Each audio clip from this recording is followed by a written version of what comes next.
নমস্কার, আপনি দেখছেন এবিপি আনন্দ এবং আপনার সঙ্গে আমি সুমন। শুরু করছি আমাদের বিশেষ অনুষ্ঠান প্রতিপক্ষ। প্রায় এক মাস আগে এই প্রতিপক্ষের যে শেষ অনুষ্ঠানটি আমরা করেছিলাম পাহাড় এবং সমতল অর্থাৎ তরাই ডুয়ার্সের সমস্যা নিয়ে, সেই অনুষ্ঠানটা গোটাটাই আমাদের করতে হয়েছিল প্রবল শিলাবৃষ্টির মধ্যে বসে। আজকে এই শিলিগুড়িতে যে অনুষ্ঠান আমরা শুরু করছি, আজকে অবশ্য বৃষ্টি নেই, কিন্তু আকাশে প্রবল মেঘ।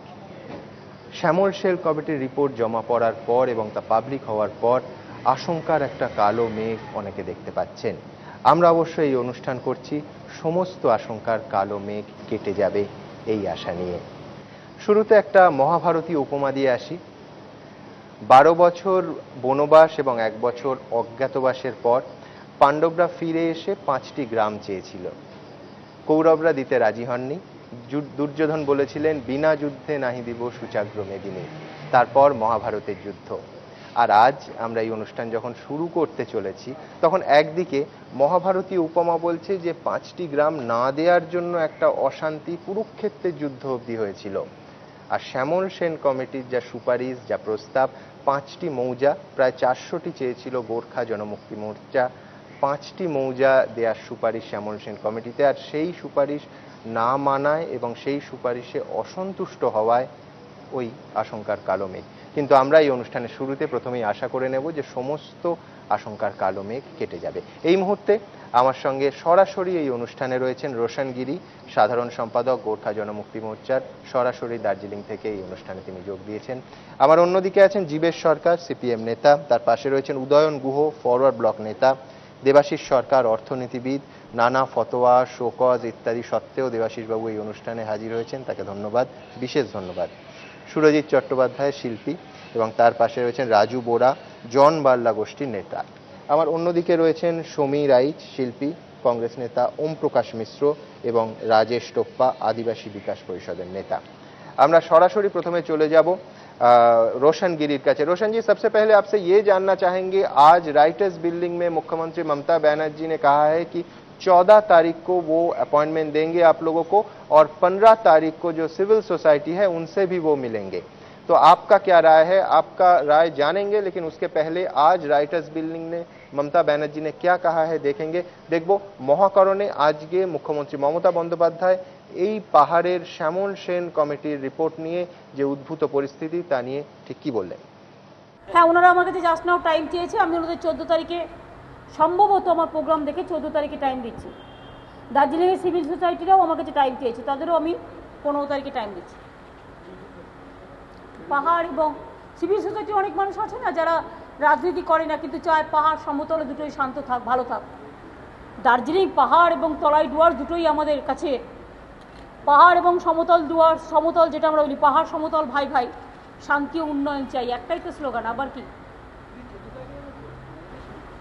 ওরা একটা টাইম চেয়েছে গোর্খা জনমুক্তি মোর্চা থেকে, তাদের আমি টাইম দিয়ে দিয়েছি। 14 তারিখে টাইমটা জানিয়ে দেবে, এক্ষুনি যেটা এসছে 14 তারিখে দেওয়া হচ্ছে। আর একটা হচ্ছে সিভিল সোসাইটি আমার কাছে একটা টাইম চেয়েছেন, তাদেরও আমি 15 তারিখে টাইম দিয়েছি।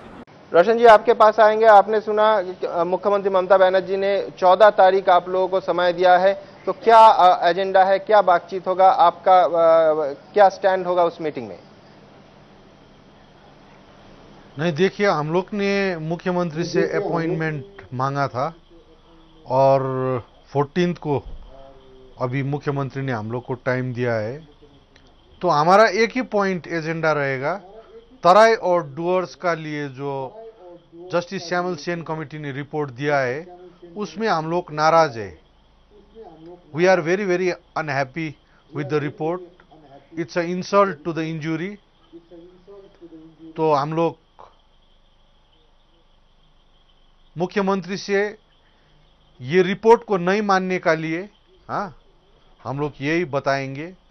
और हम लोग को जस्टिस श्यामल सेन से तो हमको जस्टिस नहीं मिला है, लेकिन अब मुख्यमंत्री इसमें इंटरवेन करके हमको जस्टिस देने का लिए हम लोग यही कहेंगे मुख्यमंत्री से।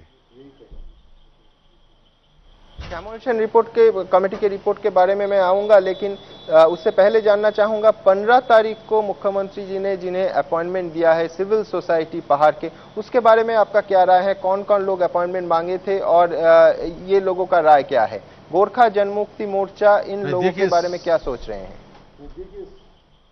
नहीं, देखिए सिविल सोसाइटी का बारे में तो हमको कुछ ऐसा पता नहीं है। हाँ, यहाँ पर सिविल सोसाइटी में कौन है, सिविल सोसाइटी का तो उतना हमको देखता है कि दार्जिलिंग में उतना रोल ही नहीं है। अभी तक तो सिविल सोसाइटी का एग्जिस्टेंस के बारे में मुझे मालूम नहीं है। रोशन जी, आप एक तरफ मुख्यमंत्री से भेंट कर रहे हैं, मुख्यमंत्री से मिल रहे हैं, वो तरीका है, और आपने अनाउंस कर दिया है कि आप लगातार आंदोलन के रास्ते पे चलेंगे। आपको क्या लगता है ये आलोचना करना, ये चर्चा करना और आंदोलन, ये एक साथ चल सकता है? मैं इसीलिए पूछ रहा हूं कि थोड़ी देर कुछ दिन ही पहले एयर इंडिया का जो प्रॉब्लम हुआ था, वहां भी अजीत सिंह ने कहा कि एयर इंडिया का जो पायलट है वो या तो फिर स्ट्राइक करे या फिर चर्चा करे या फिर टेबल पे आए, बैठे और बैठक करे। लेकिन मतलब ये दोनों एक साथ, आंदोलन और चर्चा, ये क्या चल सकता है? नहीं, देखिए जब ट्राइपार्टाइट मीटिंग हुआ उस टाइम आंदोलन भी हो रहा था, चर्चा भी हो रहा था। अभी हम लोग ने आंदोलन जो कर रहा है, वो जो आंदोलन है अभी हमारा, हम कल लेटर भेजेंगे, फैक्स करेंगे डीएम को, सीएम को, और उसका बाद हमारा मुख्यमंत्री से मुलाकात होगा। फिर उसका बाद म्यूनिसिपैलिटी का चेयरमैन, वाइस चेयरमैन और बोर्ड ऑफ काउंसिलर्स जो कमिश्नर्स है वो लोग रिजाइन करेंगे। उसका बाद और है, लेकिन इस बीच में हम लोग मुख्यमंत्री से मुलाकात कर रहा है।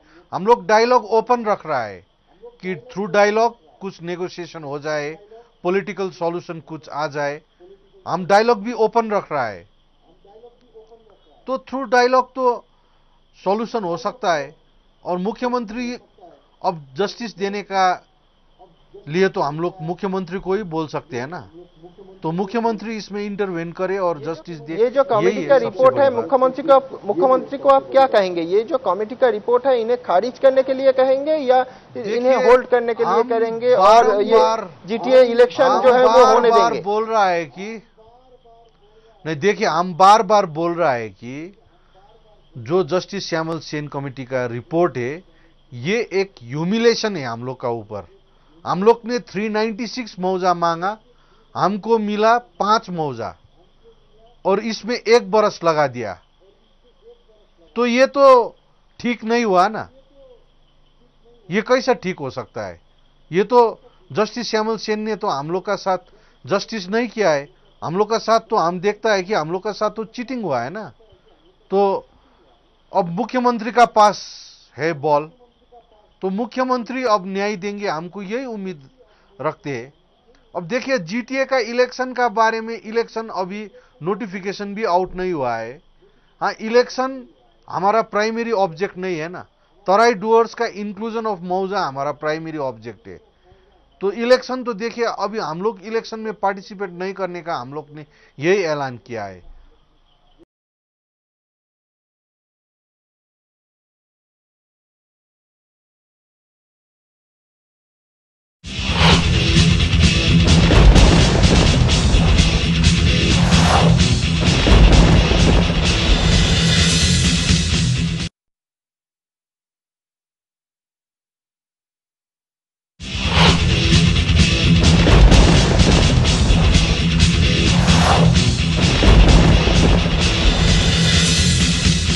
लेकिन ये न्याय का क्या मतलब है? आप न्याय वाट को जरा क्लैरिफाई करेंगे, मतलब मुख्यमंत्री कैसे न्याय देंगे? क्योंकि जो 24 मार्च के एग्रीमेंट है, क्योंकि देखिए ये रिपोर्ट तो बायस रिपोर्ट है ना, बायस रिपोर्ट है।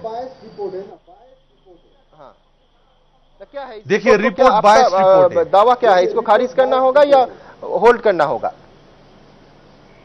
नहीं, देखिए अब रिपोर्ट को तो अब खारिज करने से ही बेटर रहेगा, क्योंकि रिपोर्ट ने तो हम लोग का ऊपर तो जस्टिस नहीं किया है। हाँ, रिपोर्ट तो एक तरफ है, तो एक तरफ रिपोर्ट तो नहीं चलेगा ना। हाँ, हमारा भी तो पीपल्स एस्पिरेशन है, तराई और डुअर्स का, जनता का जो एस्पिरेशन है, ये तो ये रिपोर्ट ने इंसाफ नहीं किया है ना। तो कैसा होगा? हम लोग कैसा मानेंगे?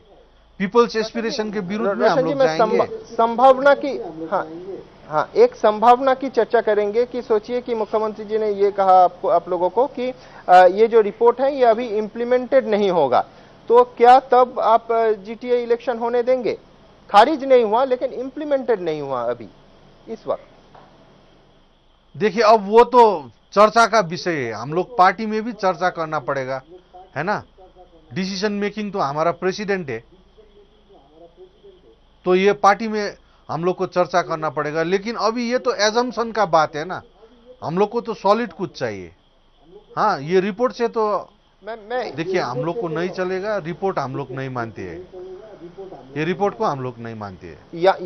यहाँ पे रोशन जी मैं सिर्फ दो सवाल पूछेंगे। एक है कि 24 मार्च को आप बोल रहे हैं कि आपका जो कल भी मैं सुन रहा था, आप बोल रहे थे कि आपका जो सेल्फ रिस्पेक्ट है गोरखा लोगों का वो हैम्पर हुआ है, ये न्याय नहीं हुआ है। लेकिन जो एग्रीमेंट था वहां सरकार और गोरखा जनमुक्ति मोर्चा दोनों पार्टी ने कहा कि जो रिपोर्ट है वो आप मान के चलेंगे। आप राजनीतिक दल हैं, आप अगर नहीं भी मान सकते हैं, अगर मैं राजनीति के हिसाब से इसको पकड़े तो, लेकिन सरकार को तो ये मानकर ही चलना पड़ेगा कि 24 मार्च राज्य सरकार ने साइन किया है, नंबर 1। नंबर 2 आपसे ये भी पूछेंगे, 10 मेंबर का कमिटी है, यहाँ 4 आपका एमएलएज हैं, तो वो क्या नोट ऑफ डिसेंट नहीं दे सकते हैं? मतलब जो आपका रिप्रेजेंटेटिव था 4, तो उन चारों के पास कोई खबर नहीं था कि रिपोर्ट क्या होने वाला है? कुछ नहीं था। देखिए हाँ, वो 4 हमारा जो मेंबर था उसको कॉन्फिडेंस में नहीं लिया गया। हम लोग तो बोल रहा है ना, ये जस्टिस श्यामल सेन कमिटी नहीं है, जस्टिस श्यामल सेन का 1 मैन कमीशन है, क्योंकि 1 मैन कमीशन जैसा काम किया है। हमारा मेंबर्स को कॉन्फिडेंस में भी नहीं लिया, क्या रिपोर्ट दे रहा है जस्टिस श्यामल सेन वो भी नहीं बताया। हाँ, तो ये है ना। अब जहां तक 24 तारीख मार्च का जो सवाल है, हम लोग ने उम्मीद किया था कि हम लोग को पूरा मौजा मिलेगा, इसलिए हम लोग ने बोला ठीक है, रिपोर्ट जो भी आएगा हम लोग भी मानेंगे। लेकिन इस तरीका का जो अभी रिपोर्ट आया है, 5 मौजा दिया है, ये तो अब इंसल्ट है हम लोग का, एक ह्यूमिलेशन है, तो हम ये रिपोर्ट को नहीं मानते हैं। लेकिन रोशन जी कभी 24 मार्च या उसके सीधा बात है ना मैं बोल रहा हूँ आपका 24 मार्च के आगे पीछे क्या मुख्यमंत्री को आपने ये कंप्लेन किया है कि आपका जो 4 प्रतिनिधि हैं उन्हें अहमियत नहीं दिया जा रहा है, उनके बात नहीं सुना जा रहा है? तो ये तो पहली बार आप रिपोर्ट पेश होने के बाद ही आप बोल रहे हैं कि 4 मेंबर का जो है उन्हें नोट ऑफ डिसेंट देने का भी हक नहीं है। नोट ऑफ डिसेंट जो होगा, according to you, note of dissent जो होगा ना, नोट ऑफ डिसेंट है ना, वो तो हमारा मेंबर लोग करेंगे। और हमारा मेंबर लोग ने कंप्लेन भी किया है जस्टिस श्यामल सेन को। जस्टिस श्यामल सेन को हमारा मेंबर ने कंप्लेन भी किया है। लेकिन ये रिपोर्ट पेश होने के पहले आप मुख्यमंत्री या दूसरे कोई फोरम में या किसी पत्रकार को या मीडिया को ये कंप्लेन नहीं किया था कि ये जो कमेटी है उसका फॉर्मेशन को लेकर अभी आपका इतना कंप्लेन है? जो लास्ट मीटिंग हुआ था जस्टिस श्यामल सेन कमेटी का 29 प्रोबेबली मई में हुआ था, तो उसमें हमारा कमेटी का मेंबर्स ने अपना नाराजगी जाहिर किया था। हाँ, तो उसमें वो लोग ने लिख के भी दिया था जस्टिस श्यामल सेन को। और डिसीजन मेकिंग में तो सिर्फ जस्टिस श्यामल सेन ने किया है, और जो रिपोर्ट भी उन्होंने बनाया है, हमारा मेंबर लोग को कॉन्फिडेंस भी नहीं लिया। तो क्या इतना दिन हमारा मेंबर क्या काम कर रहा था वहां पर, यह भी तो सवाल होता है।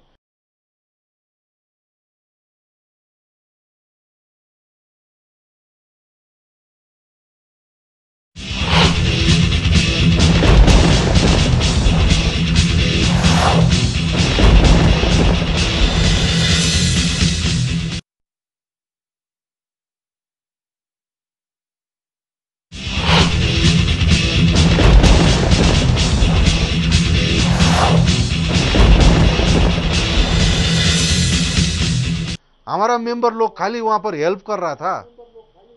हाँ, हेल्प एंड असिस्टेंस तो कर रहा था, और तो कुछ नहीं कर रहा था। ऐसा होता है ना। क्यों वो लोग को मेंबर बनाया कमेटी में? कमेटी का मेंबर बनाया तो वो लोग का भी राय लेना चाहिए ना, वो लोग का भी जो पॉइंट्स है उसको नोट डाउन करना चाहिए, वो उसका पॉइंट्स लेना चाहिए, वो लोग क्या कहना चाहता है ये बात सुनना चाहिए। लेकिन ये सब तो नहीं सुना। एक पक्ष हुआ ना रिपोर्ट, तो एक पक्ष रिपोर्ट को हम लोग नहीं मानेंगे। রতন জি आपके पास आएंगे। সৌমেন নাগ শিক্ষাবিদ আমাদের সঙ্গে এই অনুষ্ঠানে যোগ দিয়েছেন। সৌমেন বাবু, আপনার কাছে যেটা জানতে চাইবো সেটা হচ্ছে যে 100 দিনে আমরা দেখেছি জঙ্গলমহলের পাশাপাশি পাহাড়ও তৃণমূল কংগ্রেস সরকারের একটা বড় সাফল্য হিসেবে ধরা হয়েছে। 200 দিনে তাই, 1 বছর পূর্তিতেও তাই। কোনো সন্দেহ নেই যে জঙ্গলমহলে রক্তপাত হচ্ছে না, উন্নয়ন হচ্ছে, চাকরি হচ্ছে, কিন্তু পাহাড়ে কোথাও কি মনে হচ্ছে এই যে সাফল্যের যে কৃতিত্বটা তৃণমূল কংগ্রেস চাইছিল এবং পাহাড় সত্যি সত্যি দৃশ্যত শান্ত ছিল, সেখানে আবার একটা কোনো আশঙ্কার কালো মেঘ, একটা অশান্তির সম্ভাবনা দেখা দিচ্ছে এই রিপোর্টকে কেন্দ্র করে? একটা অশান্তি তো অবশ্যই দেখা দিচ্ছে, কিন্তু যে জিনিসটা আমরা কিন্তু আলোচনার মধ্যে আনছি না, একটা জিনিস ভাবতে হবে যে পাহাড়ের সমস্যাটা তো আজকের নয়। এই সমস্যাটা দাবিটা উঠেছিল কিন্তু আজ থেকে প্রায় 100 বছর আগে। প্রশ্ন হচ্ছে এই যে সমস্যাটা এতদিন পর্যন্ত জিয়েছিল কেন? 107-এ যখন প্রথম এই দাবিটা উঠেছিল, হিলমেল ইসেতে যে অ্যাসোসিয়েশন যখন এই দাবিটা তুলে যখন তারা সেটাকে পেশ করেছিলেন, পরবর্তীকালে কিন্তু একই রকমের দাবি বিভিন্ন সময় উঠেছে। এমনকি 1946 সালে কমিউনিস্ট পার্টির পক্ষ থেকেও একই দাবি উঠেছিল। কিন্তু সমস্যাটা হচ্ছে এইখানেই, এই দাবিটা যে আজকে যদি মনে করি যে একদিনে মিটে যাবে, আমরা একটা জায়গা থেকে ভুলে যাচ্ছি যে এই দাবিটার পেছনে একটা জাতিসত্তার একটা প্রশ্নটাকে আমরা আলোচনার মধ্যে আনছি না। আজকে শুধুমাত্র কি এটা দার্জিলিং? আজকে যদি এই প্রশ্নটা যদি এসে থাকে, যদি পাহাড় এবং সমতলের প্রশ্ন, তাহলে একই প্রশ্ন এসে যায়, একই ভাষাভাষী হওয়া সত্ত্বেও তেলেঙ্গানা এবং তেলুগুদের মধ্যে একই রকম কেন দ্বন্দ্ব? যদি প্রশ্ন এসে যায় যে যদি মনে করা যায় যে এটা একটা সামাজিক বিন্যাস এবং অর্থনৈতিক বিন্যাস, যেটাকে আমরা অনেকটা বলে থাকি ধনতান্ত্রিক সমাজ ব্যবস্থা, তাহলে সোভিয়েত ইউনিয়নের পেছনে টুকরো টুকরো হওয়ার পেছনে কারণটা কি? যুগোস্লোভাকিয়ার পেছনে টুকরো টুকরো হওয়ার কারণটা কি? সামগ্রিকভাবে যদি দার্জিলিংয়ের এখানকার জাতিসত্তার প্রশ্নটুকু এতদিন ধরে যে একটা অভিমান, যে অভিমানটা পুঞ্জীভূত হওয়ার সুযোগ পেল, প্রশ্নটা আমাদের যারা আমরা সমতলে আছি কিন্তু জবাবটা দেওয়ার দায়িত্ব আমাদের অনেক বেশি, কারণ এই সমতলে যারা থাকি আমরা সংখ্যাগরিষ্ঠ এবং সংখ্যাগরিষ্ঠের দায়িত্ব অনেক বেশি। আজকে এরা কেন বিচ্ছিন্নতা বোধে আক্রান্ত হয়েছে, সেই জবাবটা যতখানি না সংখ্যালঘিষ্ঠরা দেবেন, তার থেকে অনেক বেশি দেওয়ার দায়িত্ব এসে পড়েছে যারা আমরা সংখ্যাগরিষ্ঠ হিসাবে সমতলে আছি, যে আমাদের কোন জায়গা থেকে দাঁড়িয়ে এই মানুষগুলো সরে গেল আমাদের কাছ থেকে।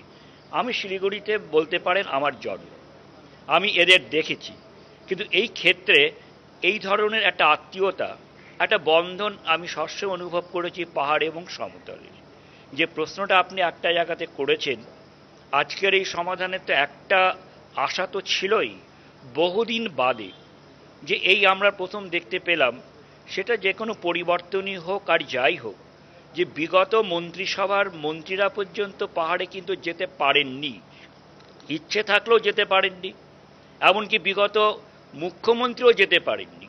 কিন্তু এটা একটা বড় একটা আশার কথা ছিল যে এই মুখ্যমন্ত্রী যখন তিনি রেল মন্ত্রী হিসাবে তিনি যখন গিয়েছিলেন এবং তাদের সাথে যখন কথা বলেছিলেন, এবং স্বাভাবিক কারণেই একটা আশা হয়েছিল যে সমতল এবং পাহাড়ের মধ্যে যে দীর্ঘদিনের এই যে কথা বন্ধ, কথা বলবো না, এমন একটা জায়গাটাকে কিন্তু ভঙ্গ করে একটা সেতুবন্ধন একটা তৈরি হয়েছিল।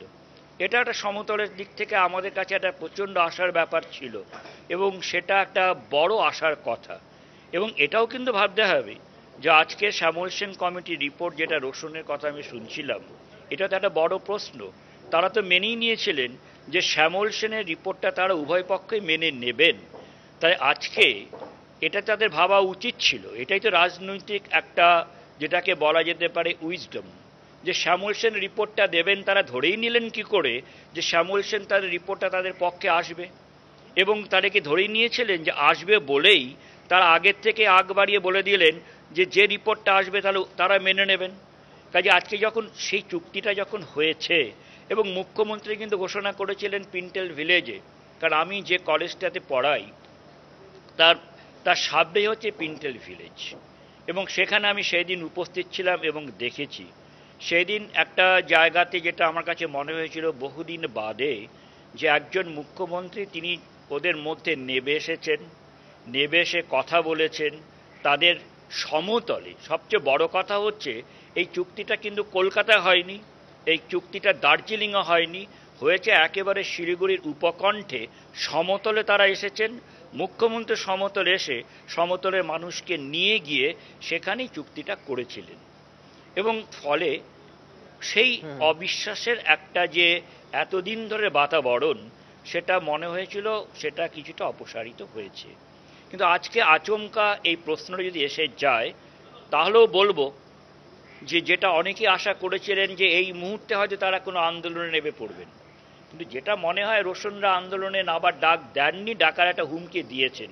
দুটো কারণ হতে পারে। একটা হচ্ছে নিজেদের মধ্যে একটা দ্বন্দ্ব তাদের মধ্যে আছে, এতদিন বাদে এই সুযোগটুকু তারা কিভাবে ব্যবহার করবেন, বা তাদেরও দলের লোকের কাছে প্রশ্নটুকু তো আসবেই যে প্রশ্নটা আপনি রোশনকে করেছেন, যে তাদেরও তো সদস্যরা ছিল এবং শ্যামল সেনের রিপোর্টটা তো আকাশ থেকে জুড়ে এসে বসেনি এবং সত্যিই তো এই প্রশ্নটা তাদের দলের মধ্যে থেকে এসেছে, তাহলে তাদের সদস্যরা কি বলেছিলেন সেটাও আমাদের জানা দরকার আছে।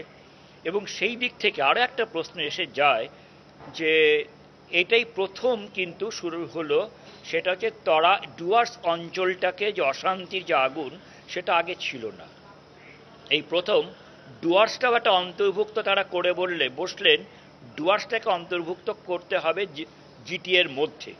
এবং এটা একটা ভয়ঙ্কর অবস্থা যে যুক্তি দিয়ে তারা দার্জিলিংকে একটা আলাদা একটা রাজ্যের কথা দাবি করছেন যেহেতু তারা সংখ্যা গরিষ্ঠ, তাহলে সেই যুক্তি দিয়ে যদি আজকে ডুয়ার্সের প্রশ্নটা আসে তাহলে ডুয়ার্সের সংখ্যাগরিষ্ঠ মানুষ একটা বিশেষ জাতিগোষ্ঠীর নামে তাদের মেনে নেবেন তাদের সেই জায়গাটায়, সেটাও বা তারা কি করে ভাবলেন। আমি আমি আমি এই প্রসঙ্গে আসবো, জীবেশ বাবুর কাছে আসবো।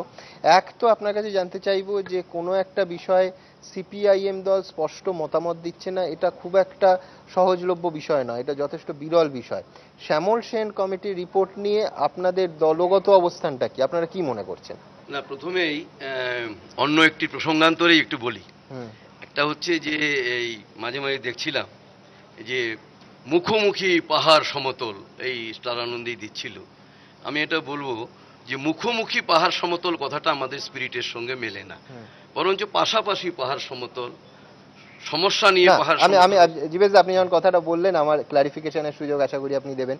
মুখোমুখি মানে হচ্ছে যে যুযুধান দুটো পক্ষ মুখোমুখি এই অর্থ নয়, মুখোমুখি মানে হচ্ছে আলোচনার টেবিলে মুখোমুখি, চর্চায় মুখোমুখি, সংলাপে মুখোমুখি। আর আরেকটি কথা, এটা যদিও এর সঙ্গে সম্পর্কিত নয় তাও বলবো, আমাদের জেলার ক্ষেত্রে এটা খুবই দুঃখজনক। এই যে পুলিশের ভর্তির ইন্টারভিউ দিতে গিয়েছিল, সেখানে ফিজিক্যাল ফিটনেসের ট্রেনিংয়ে প্রচণ্ড গরমে অসুস্থ হয়ে পড়েছিল আমাদের কালিম্পংয়ের একটি ছেলে, সুরেশ ভুজেল তার নাম। সেই ছেলেটি মারা গেছে। এটাও কিন্তু এটা আমাদের খুবই দুঃখজনক। এটা দুটো কথা আমি বলে নিলাম।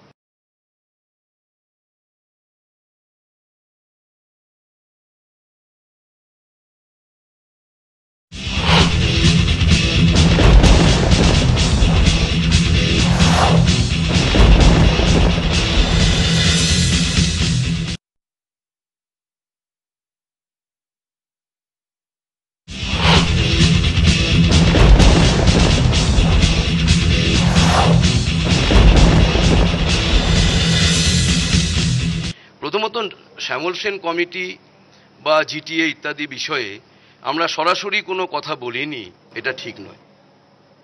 শ্যামল সেন, বিচারপতি শ্যামল সেনের কমিটির কাছে আমরা আমাদের বামফ্রন্টের পক্ষ থেকে, আমাদের পার্টির পক্ষ থেকে আমরা গেছি, আমি সেই টিমের প্রতিনিধিত্ব করেছি। সেখানে আমাদের বক্তব্য আমরা খোলাখুলি বলেছি। আমরা কি বলেছি যে প্রথমত আমরা চাই দার্জিলিং পাহাড়াঞ্চলে তরাই ডুয়ার্সে যে কোনো মূল্যে শান্তি প্রতিষ্ঠিত হোক। দ্বিতীয়ত জিটিএর চুক্তি যা হয়েছে তার মধ্যে অনেক ত্রুটি বিচ্যুতি দুর্বলতা এগুলো আমাদের মনে হয়েছে, আমরা এগুলো বলেছি। এমনকি বিধানসভাতে আমাদের বিরোধী দলনেতা তিনিও বলেছেন। কিছু ক্ষেত্রে মুখ্যমন্ত্রী বলেছিলেন হ্যাঁ ঠিক আছে এগুলো দেখছি, এগুলো আমাদের ঠিকঠাক করতে হবে, পরবর্তীকালে হয়তো সেটা তিনি করেননি। কিন্তু আমরা এটা বলেছিলাম জিটিএ দ্রুত কার্যকরী হোক, জিটিএ নির্বাচন হোক। কিন্তু আপনারা তো এই কমিটি তৈরিরই বিপক্ষে ছিলেন, এই কমিটি গঠনের বিপক্ষে। আসছি, দ্রুত নির্বাচন হোক, একটা নির্বাচিত জিটিএ গঠিত হোক, দার্জিলিংয়ের পাহাড়ের মানুষ তাদের একটা নির্বাচিত সংস্থা পাক যার মাধ্যমে তারা কাজ করতে চায়। আমরা জিটিএ গঠনের বিরোধিতা করার চাইতে আমরা যেটা বলেছিলাম, বিচারপতি শ্যামল সেনের নেতৃত্বে এই কমিটি গঠনটা নিয়ে আমাদের কিছু প্রশ্ন আমরা রেখেছিলাম। সেটা বিচারপতি শ্যামল সেনকেও বলেছি। আমরা বলেছি যে এই যে কমিটি গঠন করা হলো, ঠিকই তো, কমিটি গঠন করা হলো, সেখানে বলা হলো যে এরা কিছু মৌজা চেয়েছে, সেই মৌজা কতটা দেয়া হবে না হবে তাই নিয়ে কমিটি গঠন করা হচ্ছে।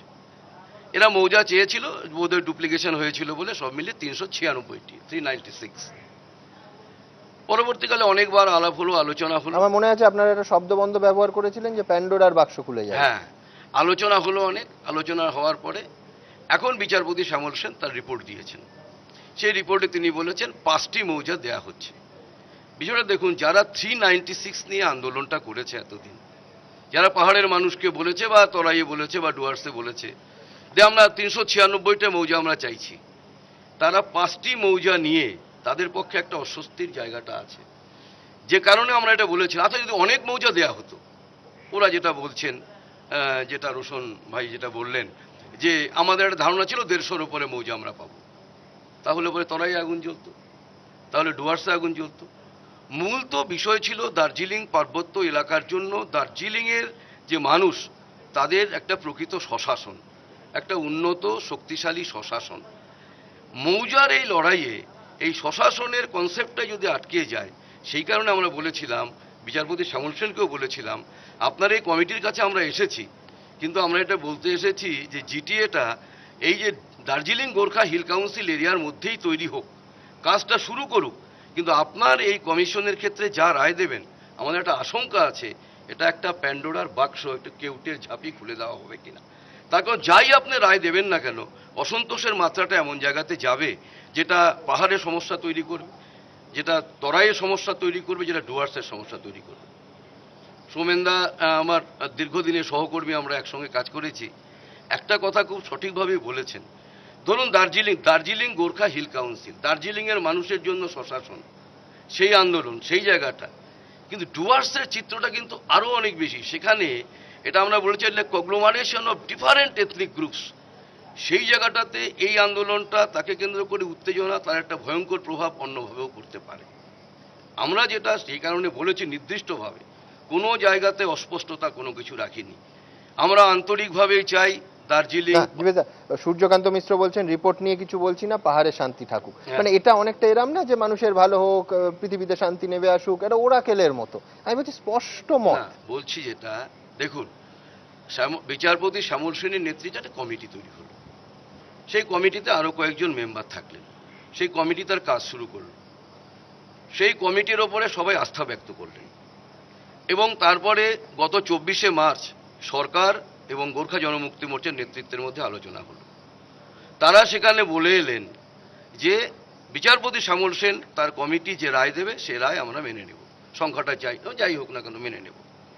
এখন ধরুন বিচারপতি শ্যামল সেনের রায় দিয়েছে, যে দুপক্ষ মেনে নিয়েছে যে বিচারপতি শ্যামল সেনের এই রায়কে আমরা মান্যতা দেব, গোর্খা জনমুক্তি মোর্চাও বলেছেন, আমাদের সরকারের পক্ষ থেকেও বলা হয়েছে, তাহলে পরে আমরা অন্য একটা বাইরের পক্ষ আমরা চট করে বলবো না এটা ভালো হয়নি, না এটা খারাপ হয়নি। যাদের দাবি এবং যারা এই দাবিটা মানবে, যারা দেবে এবং যারা নেবে, তারা দুপক্ষ 24শে মার্চ বলে এসছে বিচারপতি শ্যামল সেন যেটা বলবে সেটা আমরা মেনে নেব। এখন আমরা বাগড়া দেওয়ার জন্য নয়, গণ্ডগোলটা আর একটু বাড়ুক, কি সমতলে আর একটু লোককে উত্তেজিত করি, পাহাড়ে একটু লোককে উত্তেজিত করি, এটা তো হতে পারে না।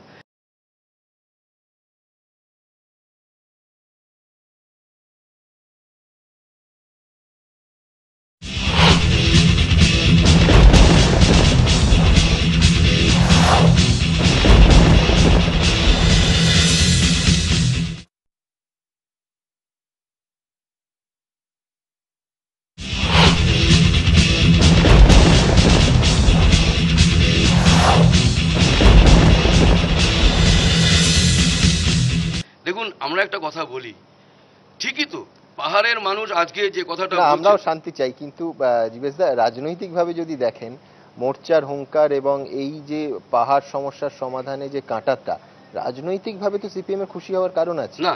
আমরা খুশি না, আমি খুব অকপটেই বলছি, খুশি না।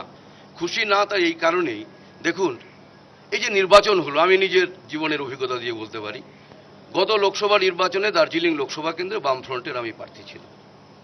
পাহাড়ে প্রচার করতে গেছি, এমনকি পাহাড়ের অনেক পরিচিত মুখ খুব ভালোভাবে নেয়নি। তার একমাত্র কারণ আমরা বামফ্রন্টের প্রার্থী, আমি সিপিআইএম করি, এবং আমরা বলেছি না, এই মুহূর্তে আলাদা রাজ্য হওয়া সম্ভব না। কিন্তু এটা ঠিকই তো, বহুদিনের একটা আবেগ আছে। যুক্তি অনেক সময় আবেগের কাছে হার মানে। আবেগটা হচ্ছে কি, আমাদের একটা আলাদা রাজ্য চাই। কিন্তু আমরা বামপন্থীরাই অভিজ্ঞতার মধ্য দিয়ে স্বাধীনতার আগে এবং স্বাধীনতার পরে আসমান জমিন পার্থক্য হয়ে যায়। আমরা 50-এর দশক থেকে এই কথাটাই বলে এসেছি যে দার্জিলিংয়ের পার্বত্য এলাকার জন্য একটা উন্নত এবং আমরা বলেছি সংবিধান স্বীকৃত একটা আঞ্চলিক স্বায়ত্তশাসন দরকার। এখন ধরুন কেউ কেউ এসে বলেছে আমাদের ভোট দাও, আমরা তোমাদের রাজ্য দিয়ে দেবো। কেউ কেউ বলেছে আমাদের ভোট দাও, আমরা তোমাদেরকে রাজ্যের মতো কিছু একটা দিয়ে দেবো। কিন্তু আমরা বলেছি যে ভোটের চাইতেও বড় কথা, আমাদের পাহাড় সমতল একসঙ্গে থাকতে হবে, এবং যেটা এই মুহূর্তে অ্যাচিভেবল নয়, যেটা পাওয়া সম্ভব নয়, সেটাকে কেন্দ্র করে শুধুমাত্র ভোটের রাজনীতি করা, তাকে দিয়ে খুশি অখুশি হওয়া, এটা অন্যেরা হয়েছে। আমি খুব দুঃখের সঙ্গেই বলবো, আমাদের প্রতিপক্ষরা অনেক সময় তার থেকে সুবিধা নিয়েছে, হয়তো আমাদের নির্বাচনে হারিয়েও দিয়েছে, আমাদের খুব সাংগঠনিকভাবে খুব ক্ষতি হয়েছে। কিন্তু একটা জায়গাতে তো আমরা বলতে পারি, এমনকি যারা আমাদের অনেক বড় সমালোচক, গোর্খা জনমুক্তি মোর্চার বন্ধুরাও এই কথা বলবেন, যে আমরা বরাবরই যে কথাটা বলেছি, আজও বলছি, একসঙ্গে আমাদের থাকতে হবে, আলাদা রাজ্য হওয়া সম্ভবপর না, কিন্তু আমাদের মধ্যে বিরোধ তৈরি করা উচিত না। কিন্তু যারা আলাদা রাজ্যের প্রতিশ্রুতি দিল, যারা বলল যে এটা সমস্যাটা এই তো সমাধান করে দেবো, আমাদেরকে নিয়ে আসো, এরা কিন্তু অকপটে তাদের পক্ষে দাঁড়িয়েছিল, তাদের পাশে দাঁড়িয়েছিল। কিন্তু আজকে যে মনের বেদনা নিয়ে তারা বলছেন যে আমরা প্রতারিত হয়েছি, উই হ্যাভ বিন চিটেড, এই যে কথাগুলো আজকে যে আসছে, তা কেন এখনো মুখ্যমন্ত্রী মমতা বন্দ্যোপাধ্যায়ের উপর ভরসা রাখছেন? হ্যাঁ, রাখুক রাখুক, কোনো আপত্তি নেই। কিন্তু আমার একটাই প্রশ্ন মাননীয় মুখ্যমন্ত্রীর কাছে, তিনি যেটা বলে দিলেন এই তো 100 দিনের মধ্যে দার্জিলিং সমস্যার সমাধান করে দিলাম। দার্জিলিং সমস্যাটা 100 বছরের সমস্যা, এর সঙ্গে একটা জাতিগত সমস্যা, জাতিগত বিষয় যুক্ত আছে, একটা অ্যাসপিরেশনাল অ্যাসপেক্ট, পাক বা না পাক, তীব্র একটা আবেগ আছে। এই সমস্যাকে 100 দিনের মধ্যে সমাধান করে দেওয়া যায়, এটা আমরা কেউ কোনো বিশ্বাস করি। আমি আসবো বিবেকদা, সমিতদার কাছে আসবো। সমিতদা, এক তো যে 100 দিনের মধ্যে সমাধান করার দাবি, পাল্টা দাবি, কৃতিত্ব, সাফল্যে কাঁটা, এই পার্টে আমি অতটা ঢুকতে চাই না। আমি যেটা তোমায় জিজ্ঞেস করতে চাই সেটা হচ্ছে, সরকারের তরফে 4 জন প্রতিনিধি, মোর্চার তরফে 4 জন প্রতিনিধি, 1 জন কেন্দ্র সরকারের প্রতিনিধি এবং চেয়ারম্যান বিচারপতি শ্যামল সেন। কোথাও কি এখন যে দাবিটা উঠছে, ওম প্রকাশ দাদের দল করছে, কংগ্রেস করছে যে একটা সর্বদলীয় হোক ইত্যাদি, কোথাও কি সমতলের রিপ্রেজেন্টেশন, আদিবাসী বিকাশ পরিষদ বা আদিবাসীদের অন্য সংগঠনের রিপ্রেজেন্টেশন, মেন স্ট্রিম যে রাজনৈতিক দলগুলো, তৃণমূল কংগ্রেস, সিপিএম, কংগ্রেস, তাদের রিপ্রেজেন্টেশনও থাকলে ভালো হতো? না, সেটা হতেই পারতো, সেটা নিয়ে কোনো আমার দ্বিমত নেই। কিন্তু আমার যেটা মনে হয়েছে যে জাস্টিস শ্যামল সেনকে যেখানে নির্বাচিত করা হয়েছে এবং উনিও যাদেরকে মনে করেছেন যে ওনারা থাকলে আমার এই কাজটা করতে সুবিধা হবে, সেই জায়গাটা তো কিন্তু আমাদের খুব একটা আপত্তি করার জায়গা নেই। মূল জায়গাটা হলো যে জিনিসটা সমাধানটা হচ্ছে কি হচ্ছে না। এবং আমি কিছুদিন আগেও একটা অনুষ্ঠানে রোশনজির সাথে আমিও সেখানে উপস্থিত ছিলাম। রোশনজি কিন্তু সেখানে প্রকাশ্যে বলেছিলেন যে সিদ্ধান্ত যাই হোক সেটা কিন্তু আমরা দুপক্ষ মেনে নেব, এই কথাটাই বলেছিলেন। স্পেসিফিক্যালি বলছি, সিদ্ধান্ত যাই হোক আমরা কিন্তু দুপক্ষই মেনে নেব। এবার ওনারা মানবেন না, সেটা ওনাদের রাজনৈতিক সিদ্ধান্ত। হ্যাঁ, কিন্তু মূল জায়গাটা যেটা 100 দিনের মধ্যে হচ্ছে কি হচ্ছে না, এটা কিন্তু যেটা সোমেনবাবু বললেন, কোশ্চেনটা হলো অ্যাটিটিউডের। যেখানে দীর্ঘ বহু বছর আমরা দেখেছিলাম যে একটা জড় পদার্থের মতো, একটা মানে পাথর খণ্ডের মতো দার্জিলিংটা পড়েছিল, কোনো নড়চড় হচ্ছিল না।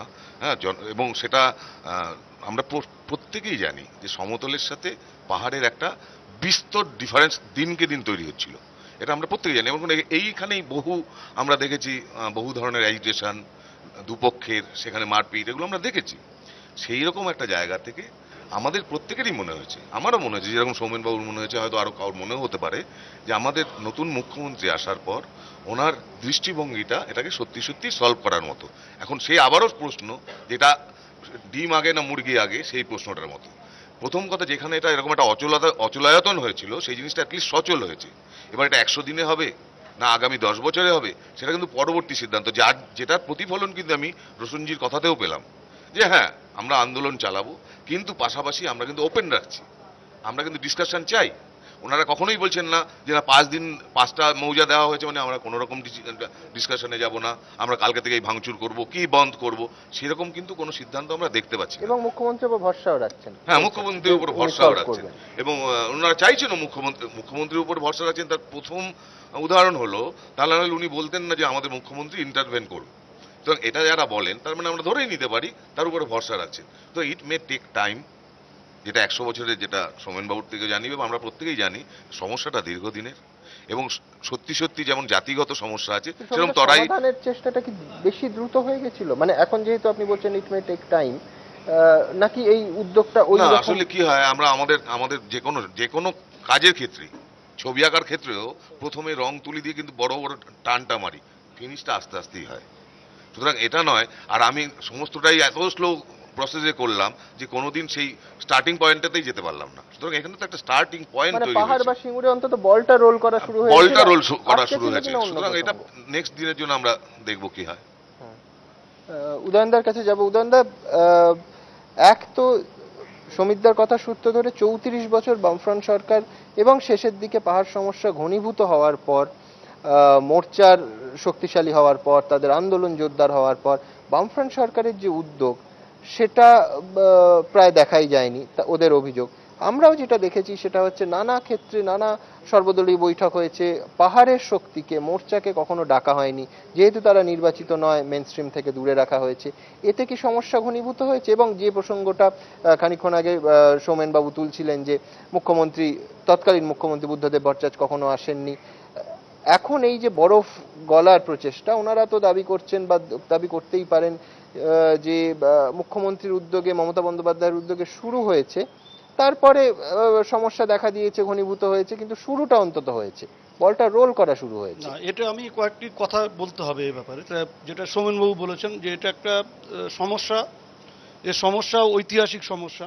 আমি এটা এর আগেও একটা বলেছিলাম যে এটা যতটা না আর্থিক সমস্যা তার চাইতে বড় ঐতিহাসিক সমস্যা। এটা নিয়ে প্রতিবাদ করা হয়েছিল এবং প্রতিবাদ করেছিলেন আমাদের এই বিধায়ক হরকা বাহাদুর ছেত্রী। তিনি প্রতিবাদ করেছিলেন যে না, এটা বেশি আর্থিক সমস্যা, ঐতিহাসিক সমস্যা তো আছেই, কিন্তু মূলত আর্থিক সমস্যা। আর্থিক সমস্যার ক্ষেত্রে আমি বলবো যে এখানে জীবেশ আছে, সোমেনবাবু আছেন, আমি বলবো যে আমাদের উত্তরবঙ্গের 6টি জেলার মধ্যে 5টি জেলা কিন্তু আমরা আরও পিছিয়ে আছি দার্জিলিংয়ের তুলনায় আর্থিক দিক থেকে। সমস্যা ডাকা হয়নি। দুটো কথা এখান থেকে শুনলাম। সৌমেনবাবু বললেন যে মন্ত্রীরা যাবার ইচ্ছে ছিল, যেতে পারেননি। আমি সৌমেনবাবুর সাথে একমত, মন্ত্রীরা তখন যাবার ইচ্ছে ছিল, যেতে পারেননি। কারণ সেই সময় আমরা দেখেছিলাম যে একদল গন্ডগোল করছেন আর একদল সেই গন্ডগোলের ইন্ধন যোগাচ্ছেন। তারা আজকে কাছে এসছেন। যেটা সমীরবাবু বলছেন যে যাননি, আমি যাননি বলছি না, আমি যেতে পারেননি।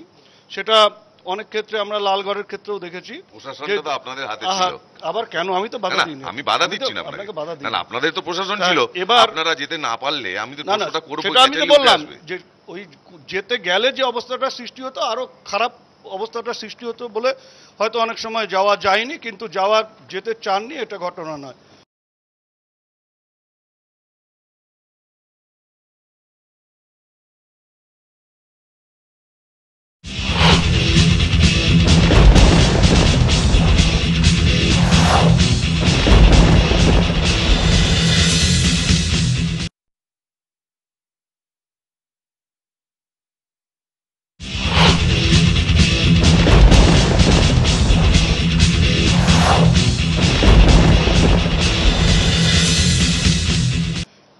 আর যে কথাটা তুমি বললে যে তাড়াহুড়োর করা বা তাড়াতাড়ি করার ক্ষেত্রে একটা কথা যেটা আমরা বলবো যে এটা এই যে ডাকা না ডাকা এই কথাগুলো সব উঠে এসছে।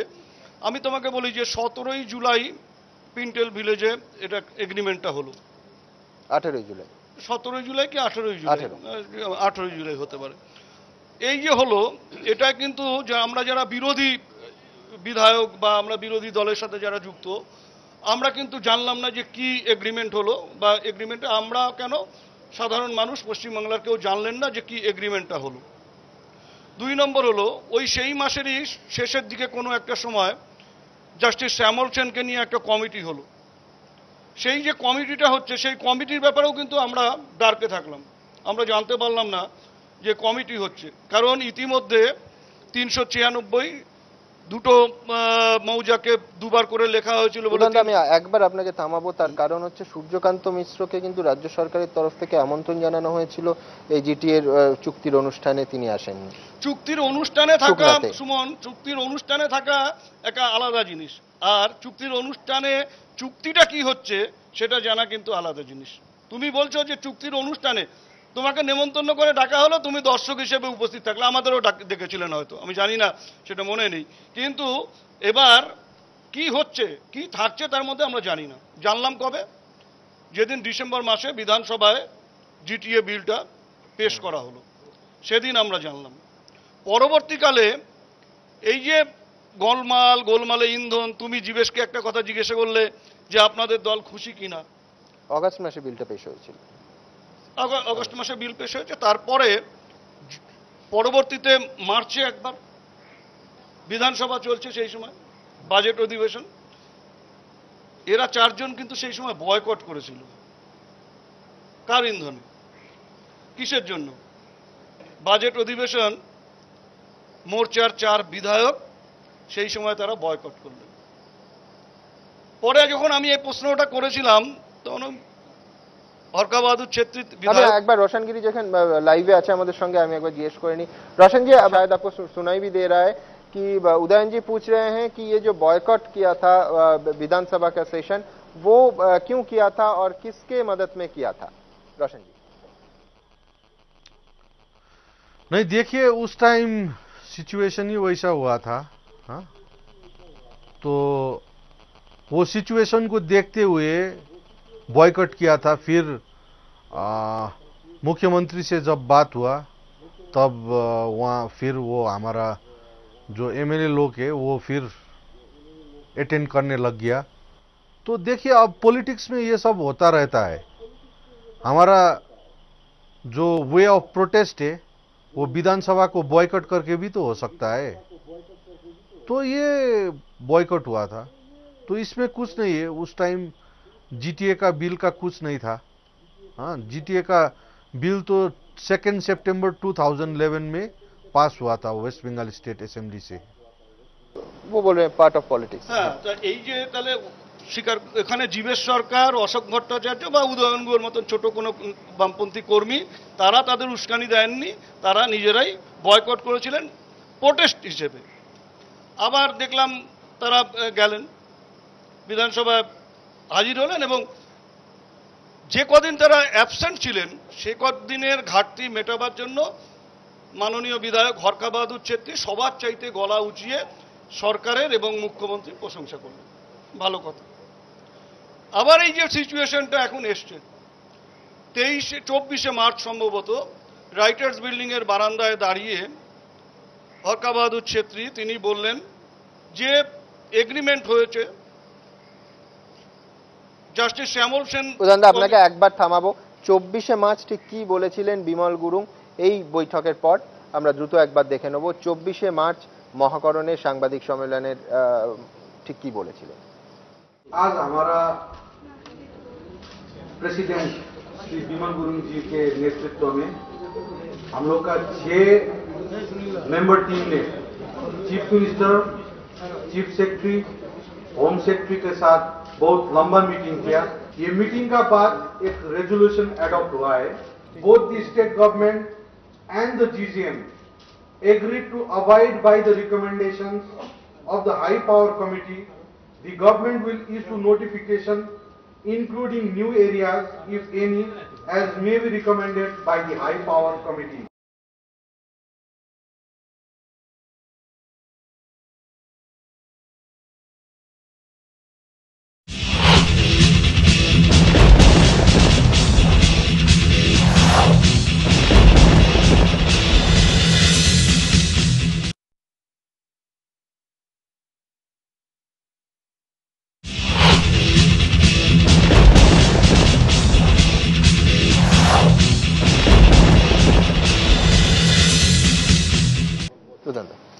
এটা পরিষ্কার যে সেদিনও তারা বলেছিলেন যে মেনে নেবেন, আজকে বলছেন মানা যাবে না।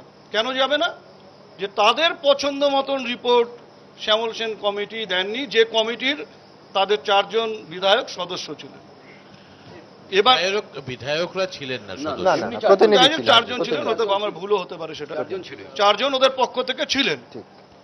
এবার তারপরে ওরা কতগুলো ধরুন ঘোষণা করে দিলেন আন্দোলনের, সেগুলো তো আপনারা জানেন, আলোচনা হয়েছে তোমাদের চ্যানেলে, গতকালও হয়েছে, আজকেও হচ্ছে।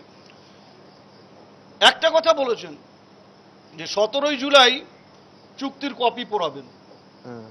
কারা চুক্তির কপি পোড়াবেন? চুক্তির কপি যদি পোড়ানোর কারো অধিকার থাকে তাহলে তৃতীয় কোনো দলের, যে দুটো দল চুক্তি করলেন জেনে বুঝে পড়ে কি হচ্ছে না হচ্ছে কি হতে পারে সব বুঝে যারা সেই চুক্তিতে সই করলেন তারা বলছেন তারা চুক্তি পোড়াবেন। আমরা জানি চুক্তি পোড়াবেন না, আমরা জানি বন্ধ হবে না, আমরা পাহাড়ে শান্তি চাই, ওরাও শান্তি হয়তো চান, কিন্তু ওদের এই যে প্রেশার ট্যাকটিস, নানাভাবে চাপ সৃষ্টি করে এই যে রাজনীতি যেটা বললো, যেটা আমাদের একটা পার্ট অফ আওয়ার পলিটিক্স, তো এটা তো চালাচ্ছেন। ওরা মুখ্যমন্ত্রীর সাথে আলোচনায় বসবেন এবং আমার মনে হয় হয়তো এই যে সুপারিশটা সরকারের তো আইনেই আছে যে সরকার সুপারিশ কার্যকর করতে নাও পারেন, এই সুপারিশ, তা সেটাই হয়তো সরকার বলে দেবে যে সুপারিশ কার্যকর হবে না, ওদের মুখ রক্ষা হবে এবং ওরাও এখানে এসে পাহাড়ে বিরাট জয় হলো বলে আনন্দ করবেন এবং মাননীয় মুখ্যমন্ত্রীও পরের মাসে দিচ্ছেন যে এটা একটা আইওয়াস। আমি বলছি তো যে এই ধরনের ঘটনা চলছে, ভবিষ্যতে কি হবে জানি না, এখনই এটা নিয়ে কোনো সমস্যার সৃষ্টি হবে না, কারণ ওরা ওদের মুখ বাঁচানোর জন্য মাননীয় মুখ্যমন্ত্রীকে দিয়ে এই কথাটাই বলাবেন যে এখনই জাস্টিস শ্যামল সেন কমিটির যে সুপারিশ সেটাকে ইমপ্লিমেন্ট করা হবে না, এটাই ওদের মুখ বাঁচানোর একমাত্র রাস্তা, এটাকে করে ওরা ওদের বাঁচার রাস্তা বের করবে। ধন্যবাদ উদয়নদা। আমি সরাসরি আরেকবার চলে যাব दार्जिलिंग के रोशन गिरी का। रोशन जी, सबसे पहले ये पूछेंगे, क्या आपने सुना है कि ये जो पूरा आपका आंदोलन है, उदयन जी का कहना है कि ये एक आई वॉश है, ये एक प्रेशर पॉलिटिक्स है, प्रेशर टैक्टिक्स है, और आप ये जो जीटीए का एग्रीमेंट है ये नहीं जलाएंगे और ऐसा कुछ नहीं होगा, ये सिर्फ एक राजनीतिक आई वॉश है? नहीं, देखिए, ये सब अब एक बार मुख्यमंत्री का साथ जो बातचीत होगा उसका ऊपर निर्भर करेगा। हम लोग बातचीत करेंगे और हम लोग ने अपना प्रोग्राम साफ रखा है आगे, तो वो प्रोग्राम में हम लोग जाएंगे और 27 जुलाई जिस दिन को हम लोग गोरखालैंड का आंदोलन में जो शहीद हुआ था वो शहीद दिवस के रूप में हम लोग मानते, उस दिन हमारा आगे का जो कार्यक्रम होगा उसका घोषणा किया जाएगा। तो ये आईवास का बात नहीं है, ये सेंटिमेंट्स का बात है, पीपल्स एस्पिरेशन का बात है। वहां बैठ के आईवास बोलने से नहीं होगा। हम लोग देखेंगे, डायलॉग खुला रखा है, बातचीत की जरिया से समस्या का समाधान हो सकता है और बातचीत का जरिया से ही ट्राइपार्टाइट एग्रीमेंट भी हुआ था। लेकिन तराई और डुअर्स का जो इशू है वो सेंसिटिव इशू है, उसका ऊपर अगर हमारा भरोसा नहीं रहा तो कैसा होगा? तो इसमें तो हम लोग तो चुप बैठने वाले नहीं है। हम लोग तो आंदोलन का लिए हम लोग ने घोषणा कर दिया है, इलेक्शन में हम लोग नहीं जाएंगे, ये हम लोग ने कल साफ कर दिया है। देखेंगे बातचीत करके, बातचीत के माध्यम से कुछ समाधान होता है तो वो तो सबसे बड़ी बात है। सब शांति ही चाहता है, कौन अशांति चाहता है? हम अशांति चाहने वाला में है क्या? हम भी तो शांति चाहता है, लेकिन शांति एक तरफ से नहीं होगा, शांति सरकार की तरफ से भी होना पड़ेगा। तो इसलिए अब देखेंगे बातचीत करके, बातचीत में क्या निकलता है, हल क्या होता है, ये सबसे बड़ी बात है ना। रोशन जी, एक आरोप ये भी है, आपने एक तारीख का जिक्र किया 27 जुलाई, एक आरोप ये भी है कि जुलाई का 3rd वीक जहां पूरी तरह मानसून आ जाता है, बारिश का मौसम आ जाता है और टूरिस्ट का ये जो सिलसिला चलता है दार्जिलिंग में वो खत्म हो जाता है और सारे समर वेकेशन का खत्म हो जाता है, तो तब भी जानबूझकर 27 तारीख या 3rd वीक ऑफ जुलाई को आपने चुना है इसीलिए कि वो टूरिस्ट सीजन नहीं, हो नहीं। गया और आंकड़े ये रोशन जी आंकड़े मैं आ रहा हूँ आंकड़े ये बोल रहे हैं कि पिछले 7-8 साल में सबसे ज्यादा व्यापार सबसे ज्यादा बिजनेस टूरिज्म को लेकर इस साल हुआ है, तो वो सिक्योर रखकर ये एक पॉलिटिकल आईवाशा, ये भी एक आरोप है कि जानबूझकर ये थर्ड वीक जुलाई का इस डेट को आपने चुना है। नहीं, देखिए हम लोग टाइम भी दे रहा है सरकार को। 2nd, 3rd और 4th जुलाई में हम लोग पहाड़ तराई और डुअर्स का बंद का ऐलान भी किया है। 17 जुलाई को हम लोग जो जीटीए का जो एग्रीमेंट है उसका कॉपी बर्न करेंगे, हमारा एमएलए लोग रिजाइन देगा। 27 जून को हमारा म्यूनिसिपैलिटी का चेयरमैन से लेके बोर्ड ऑफ काउंसिलर्स रिजाइन देगा। 27 जुलाई को हम लोग आगे का रणनीति है वो हम लोग घोषणा कर देंगे। इससे आगे हम लोग एक बार जॉन बार्ला लेड जो आदिवासी विकास परिषद है उसका साथ बैठ के आने वाला दिन में हमको किस बात पे आंदोलन करना चाहिए ये भी हम लोग तय करेंगे।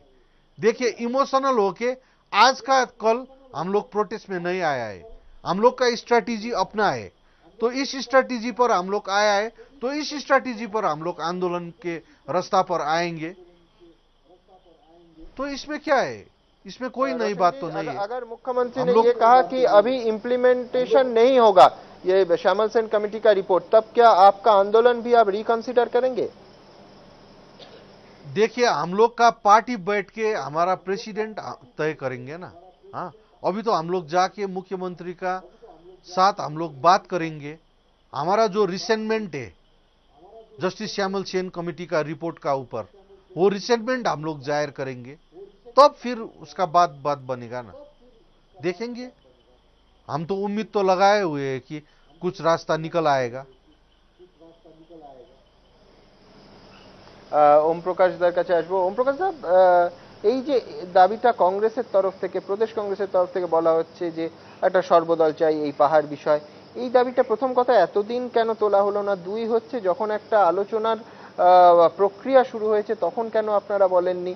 যখন চুক্তি হলো চিদম্বরম নিজে এলেন, অবশ্যই কেন্দ্র সরকারের অত্যন্ত গুরুত্বপূর্ণ নীতি নির্ধারক মন্ত্রী, সেক্ষেত্রে এখন হঠাৎ আপনারা সর্বদল বলছেন, আলোচনায় কি মানে আপনারা কোনোভাবে এই প্রক্রিয়ার সঙ্গে যুক্ত ছিলেন না?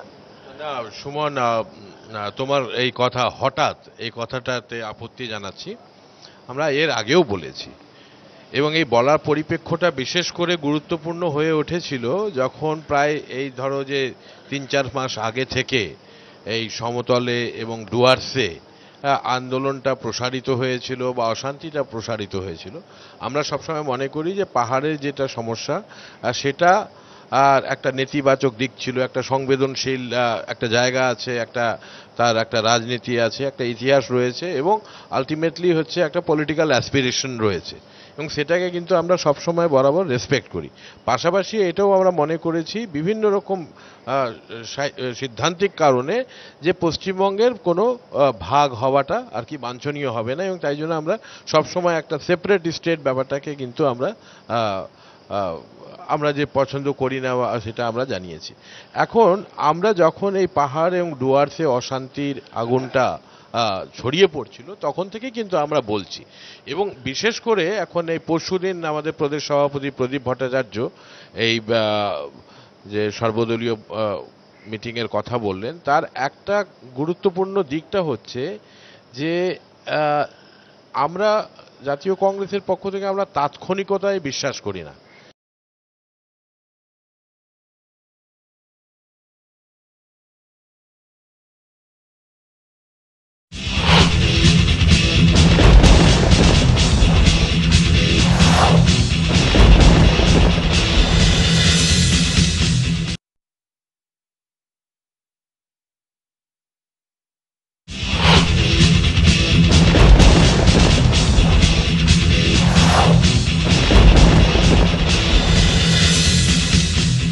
এর আগে দার্জিলিংয়ে অশান্ত হয়েছে 80-র দশকে, একটা ফেজ গেছে এবং তখন তদানীন্তন বামফ্রন্ট সরকার যখন স্থির করলেন যে তারা স্বায়ত্ত শাসনের দিকে আর কি এগিয়ে যাবেন, তখন কেন্দ্রীয় সরকারে ঘটনাচক্রে কংগ্রেস তো অনেক সময় কেন্দ্রীয় সরকারে ক্ষমতায় থাকে না, সেই সময় ক্ষমতায় ছিল, কেন্দ্রীয় সরকারে যা করণীয় সেটা তারা করেছিল। আবার একই একমত ছিল না 1988 এর কথা বলছি। না বামফ্রন্ট যেটা চেয়েছে, এটা রাজ্য সরকার যেটা চেয়েছে, সেটা কেন্দ্রীয় সরকার কি একমত না থেকেও সেটা সাহায্য করেছে? আমি তা বলিনি। বামফ্রন্ট সরকারের ইনিশিয়েটিভকে কেন্দ্রীয় সরকার সমর্থন করেছে, ঠিকই, তখন রাজীব গান্ধী প্রধানমন্ত্রী ছিলেন। দ্বিতীয় হচ্ছে যে এইবার এই 2011 সালে এখন নতুন সরকার এসছে, তাতে আমরাও শরিক, কিন্তু তৃণমূল কংগ্রেসের নেতৃত্বাধীন সরকার, সেই সরকারও আর কি যখন কেন্দ্রীয় সরকারের সাহায্য সহযোগিতা চেয়েছে তখন সেটা পেয়েছে। অর্থাৎ কেন্দ্রীয় সরকার এবং জাতীয় কংগ্রেসের নীতি হচ্ছে যে রাজ্য সরকার যখন তারা মনে করবে কেন্দ্রীয় সরকারের একটা হস্তক্ষেপ পজিটিভ অর্থে বা সাহায্য সহযোগিতার প্রয়োজন বা এক রকমের এন্ডোর্সমেন্টের প্রয়োজন, তখন সেটাকে প্রসারিত করা হবে। কিন্তু এখানে আমার একটা প্রশ্ন থাকবে, সেটা হচ্ছে আজকে যদি কোনো অশান্তির আশঙ্কা থাকে, অসন্তোষের আশঙ্কা থাকে, তার দায় কি কেন্দ্র সরকারও এড়াতে পারে? আমি এই জন্যই প্রশ্নটা করছি। তেলেঙ্গানা রিপোর্ট প্রকাশ করে কেন্দ্র সরকারের অস্বস্তি যথেষ্ট চিদম্বরম বাড়িয়েছেন, জিটিএ চুক্তিতে তিনি হাজির ছিলেন।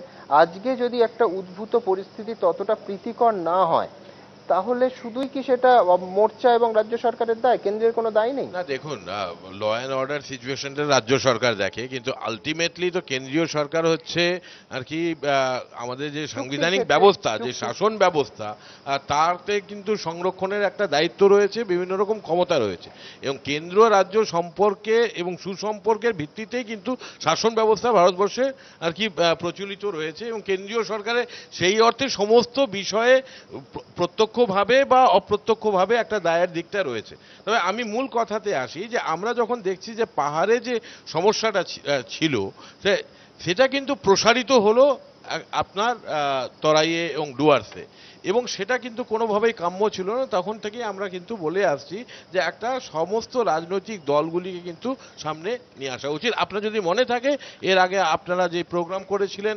দার্জিলিংয়ে, তখনও কিন্তু আমি সেই কথা বলেছি, তখন কিন্তু জাস্টিস শ্যামল সেন কমিটির রিপোর্টটা বেরোয়নি।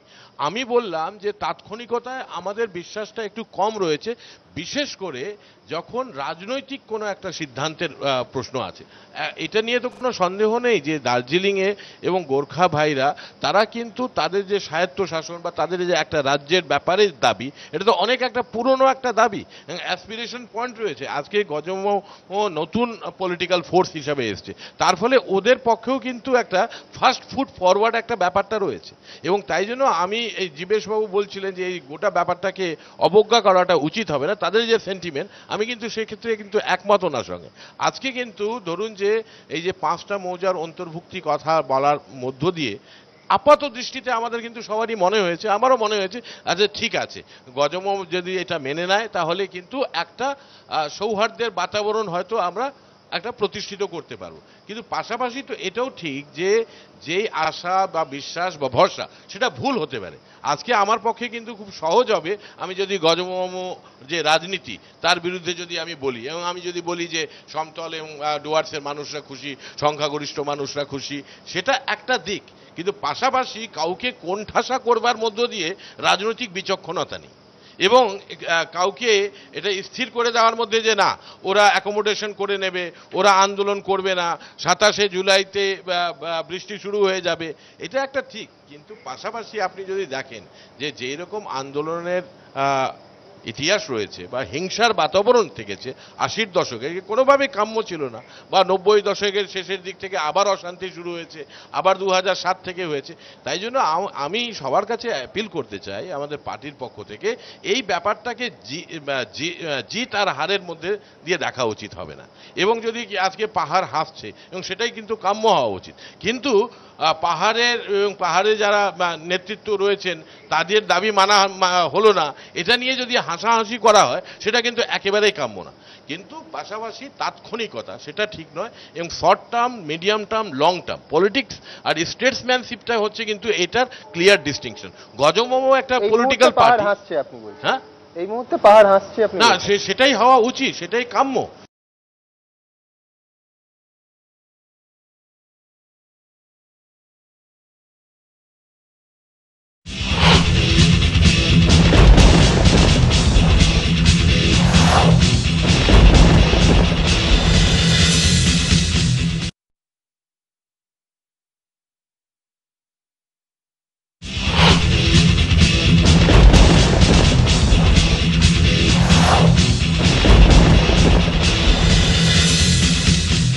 এবং আজকে ওখানে যারা মেন পলিটিক্যাল ফোর্স, আমরা তো অস্বীকার করে লাভ নেই, এখন বর্তমানে রোশনগিরি যে পার্টির সঙ্গে যুক্ত রয়েছেন, they are the major political force. তারা যদি এটা ফিল করে, পলিটিক্সে কিন্তু সবসময় রিয়ালিটির ব্যাপার নয়। Politics is not about reality.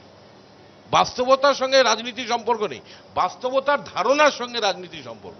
আজকে রোশনগিরিরা ফিল করছেন যে তাদের পারসেপশনটা কি, তারা মনে করছেন যারা হিউমিলিয়েটেড ফিল করেছেন। আমি যদি বলি, আপনি যদি বলেন যে না না ওরা তো বলেছিলেন 24শে মার্চে ওরা খুশি রয়েছেন, অ্যাকোমোডেশন হয়ে গেছে, হারকা বাহাদুর ছেত্রী ভালো কথা বলেছেন, হ্যাঁ বিমল গুরুং খুশি ছিলেন, চিদাম্বরম এসেছিলেন, মুখ্যমন্ত্রী বলেছিলেন যে পাহাড় আসছে, এটা একটা দিক। কিন্তু রাজনীতিটা হচ্ছে ওরা পারসিভ করছেন যে দে আর হিউমিলিয়েটেড। তাই জন্য আমাদের সবার উচিত, এবং পাহাড়ে যারা রয়েছেন তাদের তো বটেই, সমতলে যারা রয়েছেন, ডুয়ার্সে যারা রয়েছেন, কংগ্রেস পার্টির পক্ষ থেকে, তৃণমূলের পক্ষ থেকে, সিপিআইএম এর পক্ষ থেকে, এটা খুবই এসেন্সিয়াল যাতে যারা পাহাড়ে রয়েছেন তাদের আজকে মাত্র 5টা মৌজা পেলেন বলে আর কি কেউ যদি আনন্দিত বোধ করেন, তো সেটা কিন্তু খুব বড় রকম একটা অদূরদর্শিতা হয়ে যাবে।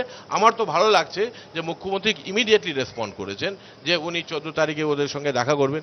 এটাও একটা ভালো কথা, এটাকে রোশনগিরিদের দুর্বলতা ভাবার কোনো কারণ নেই। ওরা একটা ফেজ ওয়াইজ প্রোগ্রামটার কথা বলেছেন, আর পাশাপাশি এটাও বলেছেন যে আমরা ডায়লগ করব, এবং সেই ডায়লগের মধ্য দিয়ে যদি আমরা হয়তো এজিটেশনের পথটা ওরা খোলা রাখছে। তো তার ফলে এই যে একটা সুযোগ, এই যে একটা উইন্ডো, এই উইন্ডোটাকে কিন্তু কাজে লাগানো উচিত। এবং আমি বিশেষ করে আমাদের দলের পক্ষ থেকে এই জন্যই বলতে চাইছি যে এখানে বিশেষ করে এই যে মাটিগাড়া, নকশালবাড়ি বা ফাঁসি দেওয়া, এই এমনকি শিলিগুড়ি যেখানে বিধায়কটা তৃণমূল কংগ্রেসে, এই দুই জায়গায় বিধায়ক আমাদের শঙ্কর মালাকার আছেন, সুনীল তির্কি আছেন, উনি মন্ত্রীও, এখানে আমরা প্রতিনিধিত্ব করি। এবং আমাদের যে এই যে দুজন বিধায়ক, এবং আমি বলবো যে তৃণমূল কংগ্রেসে যিনি বিধায়ক আছেন বা আগে অশোক ভট্টাচার্য ছিলেন, এদের কিন্তু কোনো একটা পার্টিকুলার কমিউনিটির ভোট দিয়ে কিন্তু ইলেক্টেড হতে পারবেন না। আজকে আমাদের প্লুরালিস্টিক যে সোসাইটি, এবং বিশেষ করে যেটা জীবেশবাবু রেফারও করছিলেন ডুয়ার্সের পরিপ্রেক্ষে, এই প্লুরালিস্টিক সোসাইটির কনটেক্সটে মেজর ব্যাপারটাই হচ্ছে কিন্তু যে সহাবস্থান।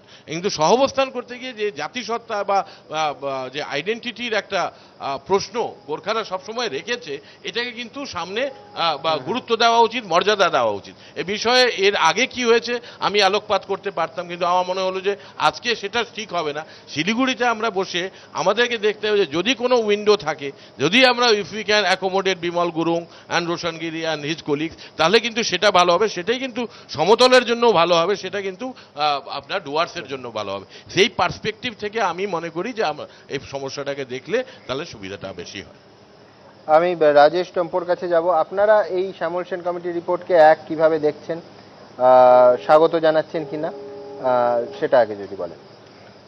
আমরা যেহেতু ওনার কাছে গিয়ে বলেছিলাম যে আমাদের তারা এবং ডুয়ার্স থেকে 1 ইঞ্চিও জমি আমরা দিব না, সে জায়গাতেই আমরা আগে থেকে ছিলাম, এখনো ওই জায়গাতেই আছি। কিন্তু যেহেতু আমাদের যে এরিয়াটা এখান থেকে ডুয়ার্স এবং তারাই থেকে 5টা মৌজা দেওয়া হয়েছে, এখন একটা জায়গা থেকে দেখতে গেলে কাউকে যদি খুশি রাখতে হয় বা একদিক দিয়ে সন্তুষ্ট রাখার জন্য কিছু না কিছু একটা দিতেই হবে। দিয়েছেন, তাও আমরা এইটাকে একটা চোখে দেখতেছি না। ওনাদেরকে শান্ত করার জন্য যে জিনিসটা দিয়েছেন একদিক দিয়ে ঠিকই আছে, কিন্তু এক জায়গা আবার প্রশ্ন আছে আমাদের, যদি যে 5টা মৌজা দেওয়া হয়েছে ওই 5টা মৌজার ওই মৌজা থেকে যদি লোকজনের কোনো আপত্তি থাকে তাহলে কিন্তু আমরা ওদের সাথে 100 বার আছি। আমার শুধু এখানে একটাই প্রশ্ন, যে টোনে যে সুরে আপনি বলছেন যে 1 ইঞ্চিও দেওয়া যাবে না, একটা ছোট্ট আশঙ্কা, সেটা হচ্ছে 23-24 মোর্চার ডাকা যে বন, সেখানে এই পাহাড়ের অশান্তি তরাই এবং ডুয়ার্সে নেমে আসতে আমরা দেখেছিলাম। বন সমর্থক এবং বন বিরোধীদের মধ্যে সংঘর্ষও দেখেছি। এই যে 2, 3, 4 জুলাই একটা বন্ধের ডাক দিয়েছেন, ইতিমধ্যেই আলোচনার পাশাপাশি বন্ধেরও ডাক আছে মোর্চার তরফ থেকে। এখানে তরাই ডুয়ার্সের কোনো অশান্তি হবে না তো, সেই গ্যারান্টি দিতে পারছেন তো আপনারা? আমরা মনে করি যে তারা এবং ডুয়ার্সের এখন যত গোর্খা ভাইরা ছিল ওনারা কিন্তু জিনিসটাকে এখন বুঝে গেছে।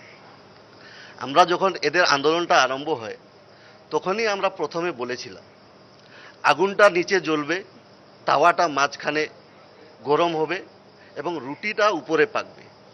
এই কথাটা কিন্তু আমরা প্রথমে বলেছিলাম। সে জিনিসটা সমতলের যে গোর্খা ভাইরা ছিল ওনারা বুঝে গেছে। আগুন গরম হওয়া এইগুলোই তো একটু আশঙ্কার মেঘ সঞ্চার করে। হবে না, এখানকার লোকজন বুঝে গেছে, এখানকার গোর্খা ভাইরা বুঝে গেছে। এবং আপনাদের এই টিভিতে দেখলাম অনেকে পানিঘাটাতে গিয়ে টিএমসির ঝান্ডা ধরেছে। মানে আপনি বলছেন সমতলের গোর্খারা মোর্চার সঙ্গে নেই? মোর্চার সঙ্গে নাই, যে জিনিসটা আমরা আমি একবার रोशन गिरी কাছে চলে যাব। रोशन जी, आज का एक एकदम करंट अपडेट आपको देना चाहेंगे कि 5 नेता आपके गोरखा जनमुक्ति मोर्चा आज ही तृणमूल कांग्रेस में ज्वाइन किया है, जोग दिया है, तो क्या कहेंगे आप? और राजेश जी बोल रहे हैं कि जो आदिवासी इलाका का गोरखा है वो भी आपके साथ नहीं है, क्या कहेंगे रोशन जी? नहीं नहीं, ये सब गलत बात है। कौन सा 5 नेता हम लोग का गया है? नाम बताइए, किसका नाम बताएंगे जो 5 नेता गया है? मतलब नाम बताइए ना। आप उन्हें कोई बड़ा नेता है? नेता का जगह ही नहीं दे रहे हैं। नहीं नहीं, वो सब तो नेता ही नहीं है। यहाँ का मंत्री भी है गौतम देव, उनके पास जाकर ये 5 नेता ज्वाइन किया है तृणमूल कांग्रेस में। नहीं नहीं, देखिए वो सब का क्रेडिबिलिटी नहीं है। हाँ, उसको हम लोग नेता के रूप में नहीं लेते। ये सब गलत बात है। हाँ, वो जो भी गया है जीएनएलएफ का आदमी लोग गया है। हाँ, कोई गोरखा लीग से गया है। यही सब है। हमारा पार्टी से जिसको हम लोग निष्कासित किया था, जिसको बार किया था, वो लोग गया है। तो इससे हमारा पार्टी को कुछ फर्क पड़ने वाला नहीं है। हम लोग आज भी हम लोग ताकतवर पार्टी है, जनता हमारा साथ है। कल भी हम लोग ताकत में रहेंगे, जनता हमारा साथ रहेगा, क्योंकि हम जनता का लिए सही काम कर रहा है और जनता हमारा साथ है। गोरखा जनमुक्ति मोर्चा को इससे कुछ फर्क पड़ने वाला नहीं है। रोशन जी, तराई डुवर्स में जो गोरखा भाई हैं, यहाँ राजेश जी का आरोप है कि वो आपके साथ अभी नहीं है। नहीं नहीं, ये गलत बात है। वो सब हमारा साथ है और आने वाला दिन में भी हमारा साथ ही रहेगा। हमारा संघर्ष जारी है, हम लोग आगे बढ़ रहा है और उसको भी ये सब मालूम है कि गोरखा जनमुक्ति मोर्चा किस तरीका से काम कर रहा है। हम गोरखा के लिए नहीं खाली काम कर रहा है, हम आदिवासी के लिए भी काम कर रहा है। हम बंगाली, बिहारी, मारवाड़ी, मुस्लिम, टोटो, रावा, मेचे सभी का लिए काम कर रहा है। तो देखिए, ये हमारा पार्टी गोरखा का लिए खाली काम नहीं कर रहा है, सभी को ये रियलाइज हुआ है। इसीलिए आज तराई और डुअर से और भी समुदाय का आदमी लोग गोरखा जनमुक्ति मोर्चा का साथ है। गोरखालैंड टेरिटोरियल एडमिनिस्ट्रेशन में वो भी शामिल होना चाहता है, ये स्पष्ट है। রাজু ভোরার কাছে যাব, জনবার্লা গোষ্ঠীর নেতা। রাজু, আপনার কাছে জানতে চাইবো, সেটা হচ্ছে প্রথমত যে আপনাদের কর্মসূচি কি এই শ্যামল সেন কমিটির রিপোর্ট নিয়ে? আপনারা কি আলাদাভাবে জনবার্লা গোষ্ঠীর কোনো কর্মসূচি নিচ্ছেন, নাকি গোর্খা জনমুক্তি মোর্চার কর্মসূচির সঙ্গেই আপনাদের কর্মসূচি এক করে দেখছেন? হ্যাঁ সুমন, আমি আপনার প্রশ্নের উত্তর দেওয়ার আগে কয়েকটা নিজের কথা বলতে চাচ্ছি। তা আমি একটু হিন্দিতে বললে হয়তো ভালো হবে। जैसे बार बार दिखाया जा रहा है पहाड़ और डुअर समतल में, पहाड़ तराई डुअर्स में शांति चाहिए, हाँ भाई भाई है, तो एक चीज़ समझ में नहीं आ रहा है। जब से ये आंदोलन चल रहा है, मीडिया के माध्यम से बहुत पश्चिम बंग प्रदेश राज्य स्तरीय का नेता लोग हमेशा कह रहे हैं, मैं नाम नहीं लेना चाहूँगा, सभी कोई जान रहे हैं उसको, कि पहाड़ डुअर्स तराई में शांति चाहिए, भाई भाई। तो शांति तो कब्रिस्तान में भी होता है, मुर्दा लोग भी शांति से सोता है। तो इतना दिन डुअर्स में तो हम आदिवासी कब्रिस्तान के मुर्दे की तरह सो रहे थे, वो शांति। अभी जब भले ही बिमल गुरुंग ने हमें छेड़ा था, हम राजेश टोपो सामने बैठे, कभी एक साथ हमने काम किया, एक साथ ही हमने उन्हें अटकाया था गोरखालैंड के इशू पे, तो उस समय जागे थे हम। तो मैं कहना चाहूंगा, तो हमें वो मुर्दे वाली शांति, कब्रिस्तान की शांति नहीं चाहिए। আমরাও পশ্চিমবঙ্গের অন্য অন্য সম্প্রদায়ের মতন মানুষ হয়ে বাঁচতে চাই, হাঁটতে চাই, ট্রাইবাল হয়ে ট্রাইবের ফ্যাসিলিটি চাই। অন্য স্টেটের ট্রাইবালরা যে পজিশনে আছে আমরা ওই পজিশনে যেতে চাই, সেজন্য এই ব্যবস্থাকে স্বীকার করেছি। और भाई भाई पहाड़ डुआर्स तराई भाई भाई बोला जा रहा है। জিটিএ এর অন্তর্ভুক্ত হলেই সেটা সুনিশ্চিত হবে, সে বিষয়ে আপনারা নিশ্চিত? हाँ, वो तो हमने जीटीए का एक व्यवस्था को स्वीकार किया था, क्योंकि देश के आजाद होने के बाद में भी सभी ने डुआर्स तराई के विशेष करके चाय बागान के आदिवासियों विशेष करके हिंदी भाषियों को वोट बैंक समझ के ही काम किया था, चाहे वह ट्रेड यूनियन हो चाहे पार्टी हो। उसके बाद में हमें सिर्फ वोट बैंक का इस्तेमाल किया गया। आजादी के बहुत सालों बाद जब पूरा बंगाल में पंचायत व्यवस्था था तो करीबन 30 दशक तक हमें पंचायत व्यवस्था की भी सुविधा नहीं हुई थी। बहुत आंदोलन करने के बाद वो सुविधा मिला पंचायत सुविधा के लिए। उसके बाद थोड़ा बहुत विकास हुआ। हम देखते हैं डुआर्स में कहीं हमारा आदमी एक तो बड़ा औसी तो छोड़िए, कांस्टेबल एक राइफल पकड़ने वाला नहीं, वीडियो तो बहुत दूर का बात, एक चापरासी नहीं होता है, विशेष करके हिंदी भाषी ट्राइबल चाय कम्युनिटी का। तो ये सब लेके हमने उस व्यवस्था को स्वीकार किया था। तो एक तरफ भाई भाई बोला जाता है, पहाड़ का आदमी भाई है अगर डुआर्स का आदमी, तो एक तरफ इतना सुविधा इतना फैसिलिटी पहाड़ के लिए। 1986 में एक सुविधा, उसके बाद करोड़ रुपया का ये, उसके बाद हम लोग का यहाँ कुछ नहीं। अभी तक हम लोग का राशन कार्ड नहीं है, सरकारी राशन कार्ड, टी गार्डन का राशन। ब्रिटिश टाइम का पानी और व्यवस्था को खाने पड़ रहा है।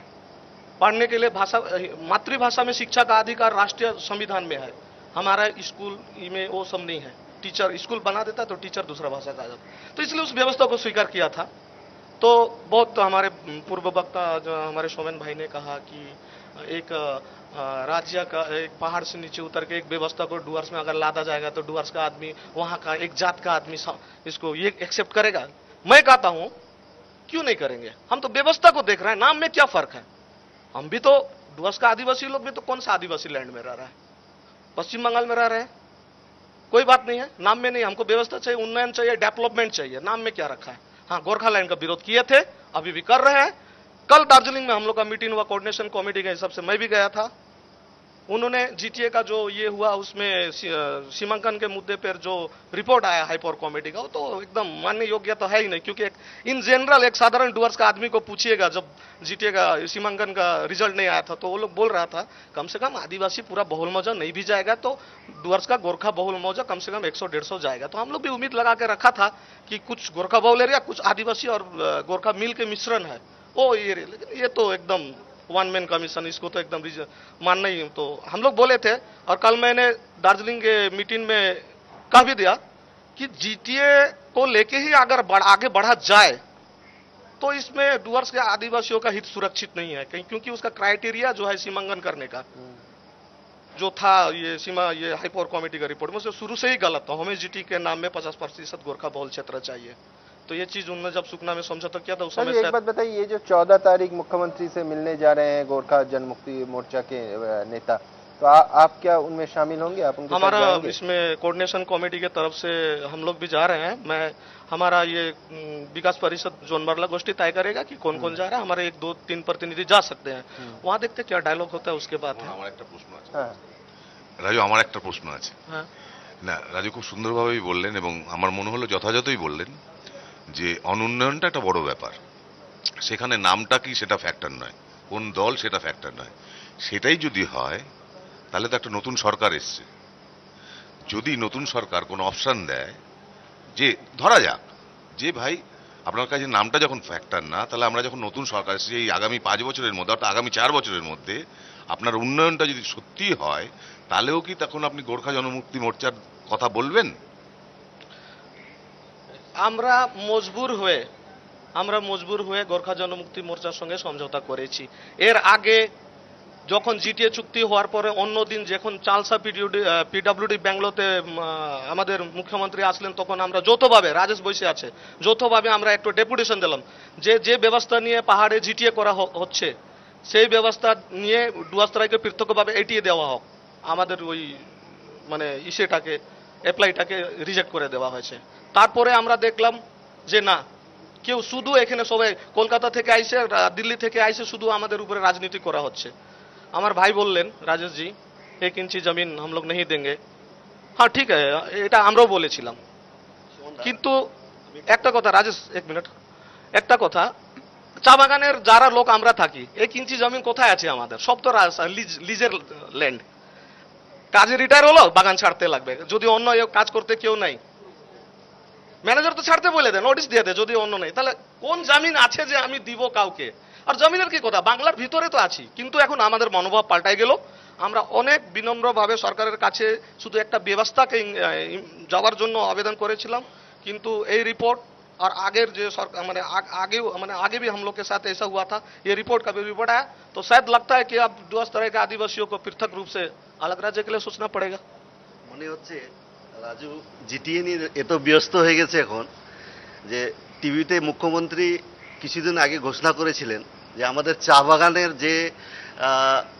যে এরিয়াতে আমাদের ঘরবাড়িগুলো আছে, সে ঘরবাড়িগুলা যে এরিয়াটা আছে ওইটাকে লিজ ওদা থেকে বের করার পরে ভেস্ট করার পরে আমাদের যারা ওইখানকার লেবাররা আছে ওদেরকে কিন্তু 3 কাঠা করে পাট্টা দেওয়ার কথা উনি বলেছেন। না না না রাजेश जी, তার সত্ত্বেও আমি বলছি, मैं ये सुना हूं, ये आंदोलन हम लोग का विकास परिषद का में अभी भी है, आपके तरफ का भी होगा, मेरा तरफ की चाय बागान के श्रमिकों को अपने निवास स्थान का, नॉट फॉर वो गार्डन्स क्रॉप्स का नहीं मांग रहे हम लोग, जमीन का पट्टा देना होगा। ये भी नया तृणमूल सरकार आने के बाद में उसको वेस्टेड ये करके उसको फिर लेबर लोग का रहने का आवास जगह को एक तो प्रक्रिया चल रहा है, तो चल रहा है ना, इम्प्लीमेंट तो नहीं हुआ है। जब इम्प्लीमेंट हो जाएगा तब देख, बच्चा जन्मा नहीं है तो नाम कैसे देंगे? पहले से कैसे?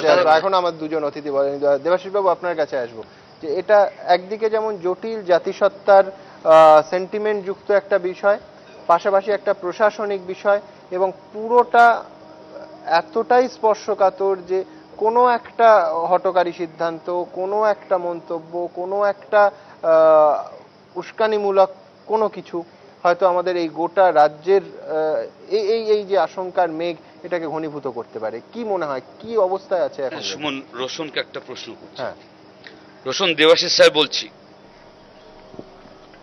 হ্যালো, হ্যাঁ শুনতে পাচ্ছেন?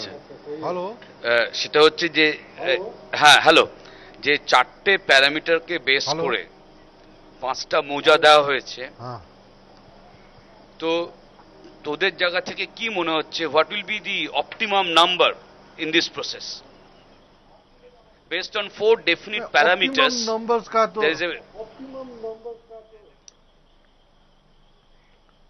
नहीं, देखिए ऑप्टिमम नंबर्स तो हम तो उम्मीद कर रहा हूं कि 396 मौजाएं हमको मिले। हाँ, ऑप्टिमम नंबर्स का तो ये, लेकिन जो 4 ठो पैरामीटर्स है, contiguity, compactness, homogeneity, ground level situation, other relevant factors, justice Shyamal Sen ने तो जाके फील्ड विजिट ही नहीं किया है, फील्ड विजिट ही नहीं किया है। जस्टिस श्यामल सेन ने तो ग्राउंड लेवल सिचुएशन ही नहीं देखा है। जो जीटीए का जो चुक्ति हुआ था, जीटीए का जो एग्रीमेंट हुआ था, उसमें क्या लिखा था? Additional areas of Siliguri Terai and doors which may be included. इसमें गोरखा बहुल क्षेत्र का, गोरखा डोमिनेटेड एरिया का बात नहीं था, तो इसमें कुछ जाति का बात नहीं है। ये तो additional areas of Siliguri Terai and doors. तो ग्राउंड लेवल सिचुएशन माने क्या है? ग्राउंड लेवल सिचुएशन का मतलब हम लोग को समझाना पड़ेगा ना। ग्राउंड लेवल सिचुएशन तो वहां का आदिवासी और अन्य जाति भी अगर वो जीटीए में शामिल होना चाहता है तो वो तो फील्ड विजिट करके हो सकता था। आज किसने फील्ड विजिट किया है? ग्राउंड लेवल सिचुएशन कहां देखा है? ये जो रिपोर्ट है ये एक बायस्ड रिपोर्ट है, ये रिपोर्ट को हम लोग नहीं मानेंगे। और जो भी Roshan, out of 4, in case of 3 parameters, there is no as such dispute. But so far, the last parameter which you are arguing for, the ground level reality, is basically a very composite concept based on, say, many factors, social factors, ethnic issues are there. So, how really you are perceiving specifically based on which you really can quantify the numbers? Ground level situation has not been elaborated. Huh? What does the ground level situation means?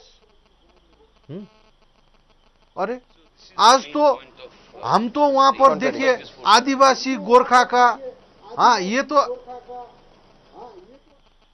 वहां पर जो है हम लोग, ये तो हम लोग तो मिलके बैठा हुआ है। हमारा जीवन स्तर जो है वो चाय बागान में, चाय बागान में हम लोग काम करता है, दोनों लेबर क्लास है, उसमें क्या डिस्टिंक्शन है? उसमें क्या डिस्टिंक्शन है? अभी जस्टिस श्यामल सेन कमेटी का रिपोर्ट देख रहा हूं, वहां पर जो मानाबाड़ी, तोरीबारी, पत्थर जोड़ा है, उसका जो इंट्रेंस है वो ओदलाबाड़ी से है, इसलिए वो शामिल नहीं होना चाहिए। इस तरीका का है।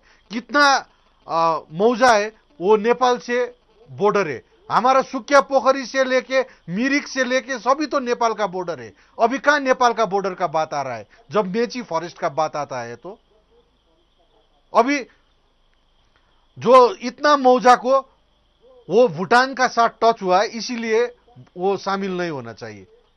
हमारा भूटान का साथ और भी तो जल ढाका, तोदे तांगता, ये सब भी तो भूटान का साथ अटैच हुआ है।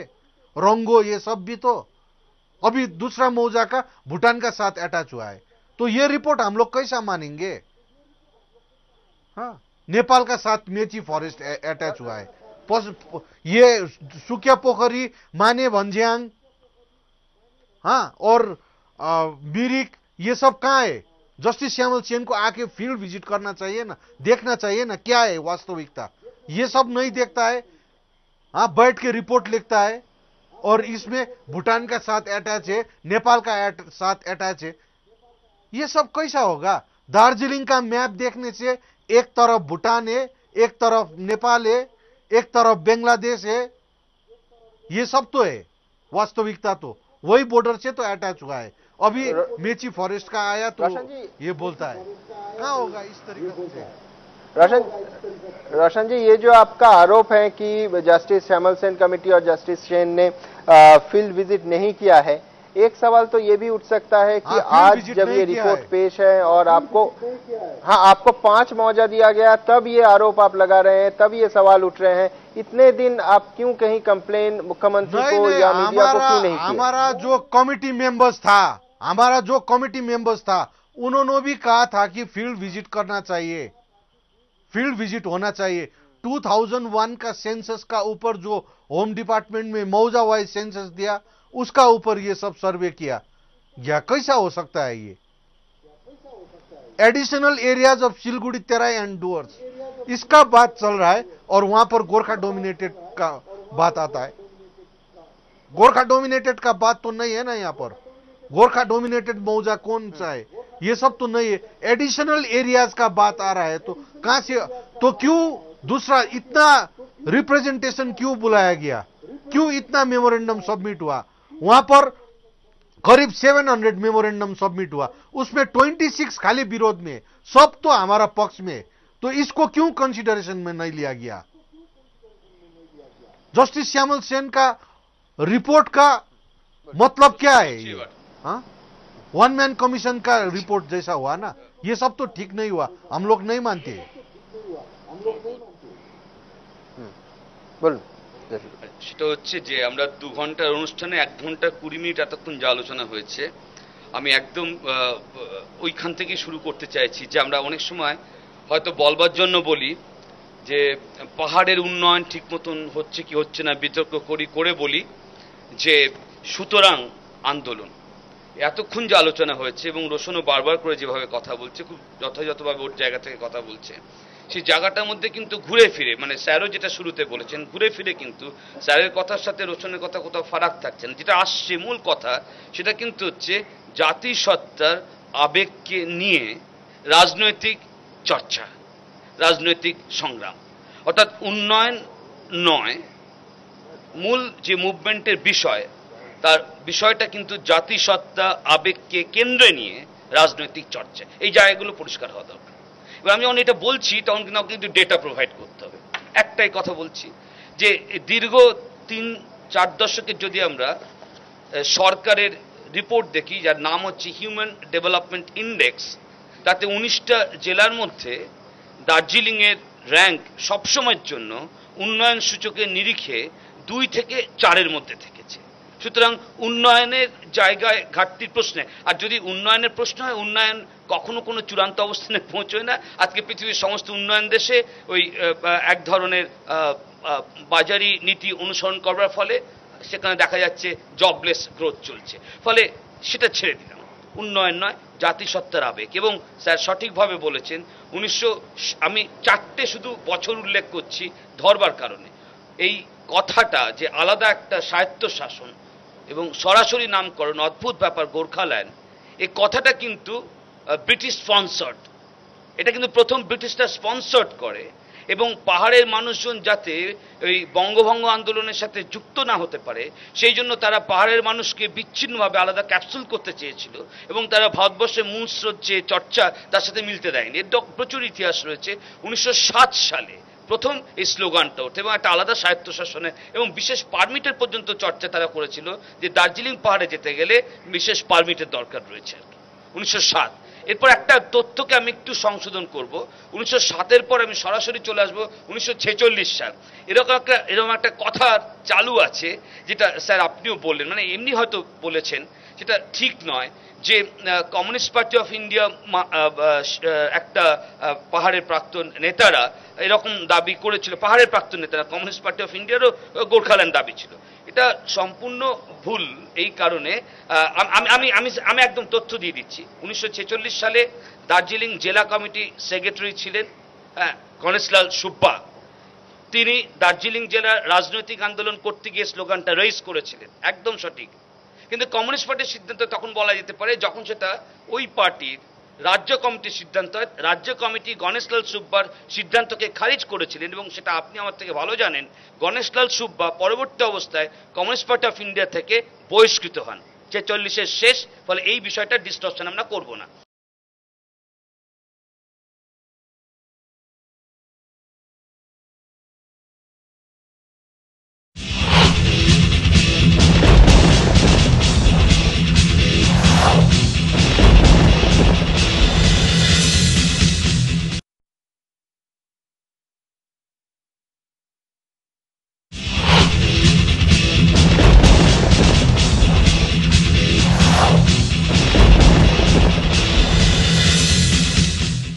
এরপর চলে আসা যাক 1952-1958 এই বিধানসভার প্রসিডিংস।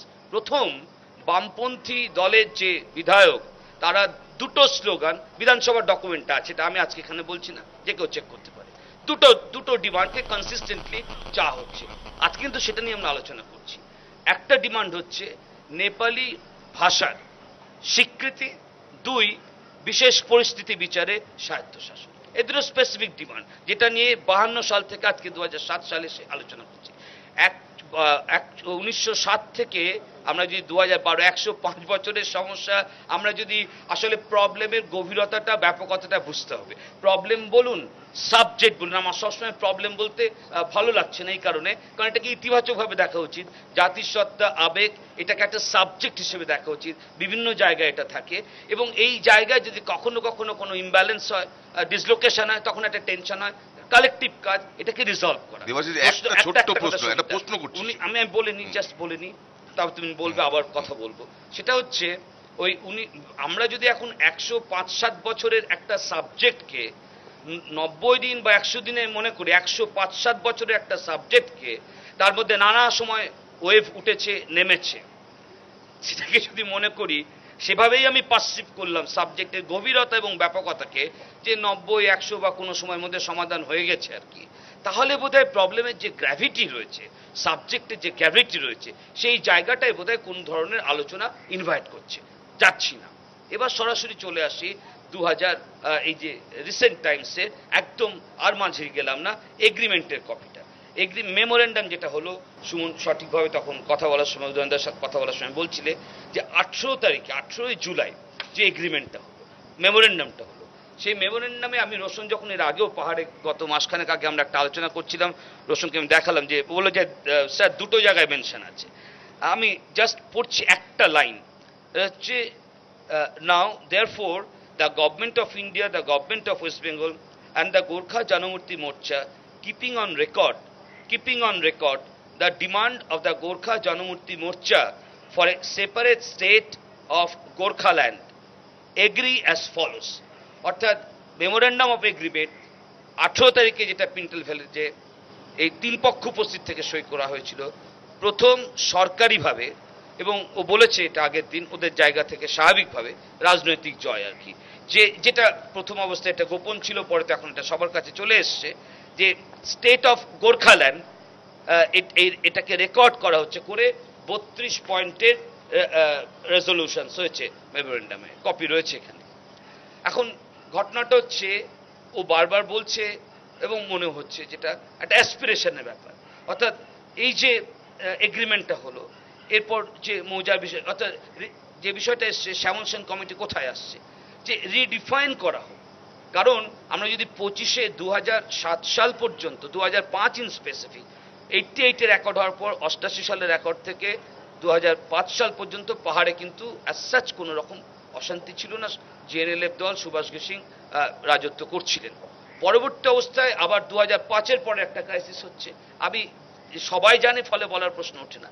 কিন্তু 2007-এর পর বিভিন্ন নামে আলোচনা হতে হতে 25শে জানুয়ারি 2011, আমি তারিখটা খুব নির্দিষ্টভাবে বলছি, 25শে জানুয়ারি 2011, তখন বিগত যে সরকার ছিল তার সাথে কেন্দ্রের সরকার, মানে সরকারের কখনো বিগত হয় না, বিগত যে দল পশ্চিমবঙ্গ সরকার পরিচালনা করতেন, কেন্দ্রে যারা ছিলেন এবং গোর্খা জনমুক্তি মোর্চার নেতৃত্ব, একসাথে নয় কিন্তু দুটো পক্ষ একসাথে করে করে 25শে জুন 2011 আলোচনা করে তারা কনসেনসাসে এসেছিলেন যে চুক্তিতে যাচ্ছেন, অর্থাৎ it is not something new. তার আগে তার নাম ছিল হচ্ছে জিএএ, সেখান থেকে শিফট হলো জিটিএ। সেই যে চুক্তি, যে খসড়া, সেটাও এখন পাবলিক ডোমেনে আছে। সেখানে কিন্তু যে জুরিসডিকশনটা ছিল, সেই জুরিসডিকশনটা ছিল ডিজিএসসি যে জুরিসডিকশন, সেটাই নির্দিষ্টভাবে ছিল। সেই জুরিসডিকশনের মধ্যে দাঁড়িয়ে জিজেএম, কেন্দ্রীয় সরকার এবং তখন যারা সরকারের দায়িত্বে ছিলেন তারা কিন্তু একটা এগ্রিমেন্টে এসেছিলেন যে এটা চুক্তি হবে, কিন্তু তারপর আর যে কোনো কারণে হয়নি। এবং এটা কথা হয়েছিল নতুন সরকার জিতে আসবার পর 30 দিনের মধ্যে প্রসেসটা স্টার্ট করবে।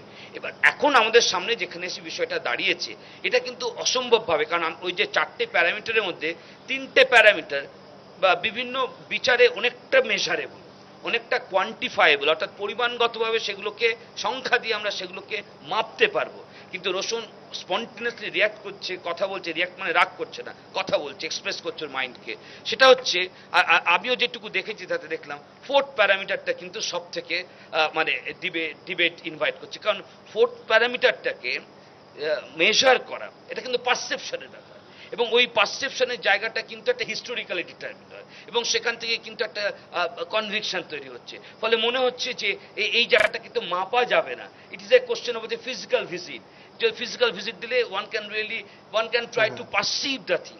ফলে এই জায়গাটা আমাদের সামনে একটা অস্পষ্ট হয়ে রয়েছে, একটা জটিলতা তৈরি করেছে। তবে আজকে এই মুহূর্তে দাঁড়িয়ে রাজ্যের সমস্ত মানুষ হিসেবে আমাদের কিন্তু এক এবং একমাত্র কাম্য যে পাহাড়ে যে পরিস্থিতি আজকে তৈরি হয়েছে, তাতে যে ন্যূনতম জায়গায় আমরা একটা আঁচ বোধ করছি, এটা দ্রুত শান্ত হোক এবং সবাই একসাথে আগামী অল্প সময়ের মধ্যে যে জিটিএর চেহারা রয়েছে, সেই জিটিএর ডেমোক্রেটিক প্রসেসে নির্বাচন প্রক্রিয়া যাক এবং তার মাধ্যমে গণতান্ত্রিক পদ্ধতিতে জিটিএ ফর্ম করুক এবং পাহাড় সমতল একসাথে থেকে এই শান্তির পরিবেশটা বজায় রাখুক। এটা আমাদের কিন্তু কালেকটিভ উইশ, এবং এটাই মনে হয় এই মুহূর্তের একমাত্র কাম্য বিষয়। ছোট্ট একটা প্রশ্ন, এক সেকেন্ড, একটা ছোট, আমার একজন অতিথি এখনো বলেন, একটা ছোট্ট প্রশ্ন। দেবাশিস যা বললেন যে এটা একটা জাতিসত্তার বিষয় এবং জাতিসত্তার আবেগের, না আমি বলছি না, তোমার না সেটা তো বটেই। সেখানে আমার একটা জিনিস মনে হয়েছে, এবং দেবাশিস খুব সুন্দরভাবে যে ইতিহাস দিলেন, সেটা তো আমার কোনো অসুবিধে নেই, আমি সেটা ধরেই নিচ্ছি বা মেনেই নিচ্ছি। আমার একটাই প্রশ্ন, এখানে যে লোকটি খেতে পায় না তাকে যদি দেখায় 100 বছরের ইতিহাস দিয়ে তুমি এই কারণে খেতে পাও না, আমার এক সেকেন্ড, সেটা কি ঠিক? তার একদম মানে অসাধারণ একটা উদাহরণ ওই ভদ্রলোক সামনে বসে রয়েছেন, উনি কিন্তু বলছেন যে আমার কাছে কোনো দলটা ব্যাপার নয়, আমার ওখানে অনুন্নয়নটাই ব্যাপার, আমার কাছে জাতিগত নামটাও কোনো আমার সমস্যা নয়।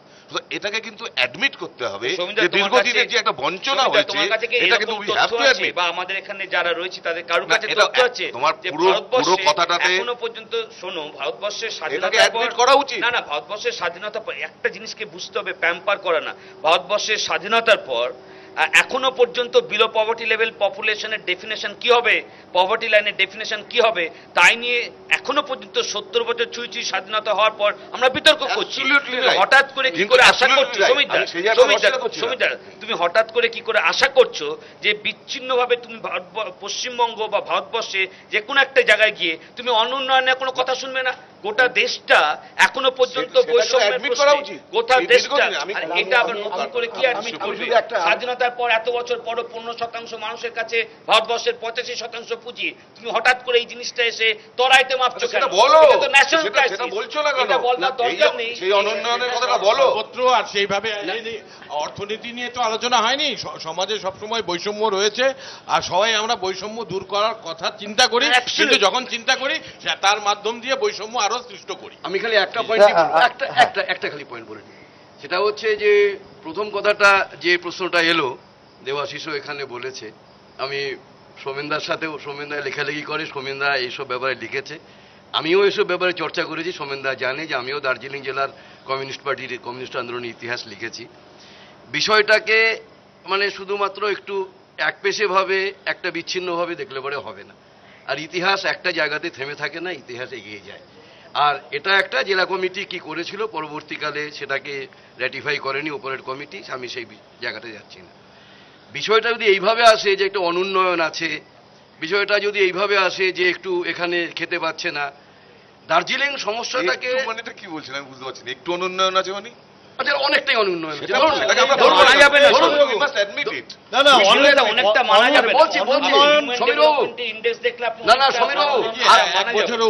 উন্নয়নের কি পাহাড় জমে গেছে নাকি?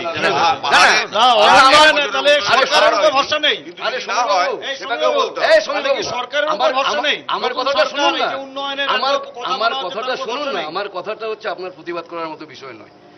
বিষয়টা হচ্ছে উন্নয়নের প্রশ্নটা যদি আসে, আপনি পাঞ্জাব থেকে শুরু করে বিভিন্ন জায়গার আন্দোলনে যদি আসেন, উন্নয়নটাই একমাত্র মাপকাঠি নয়।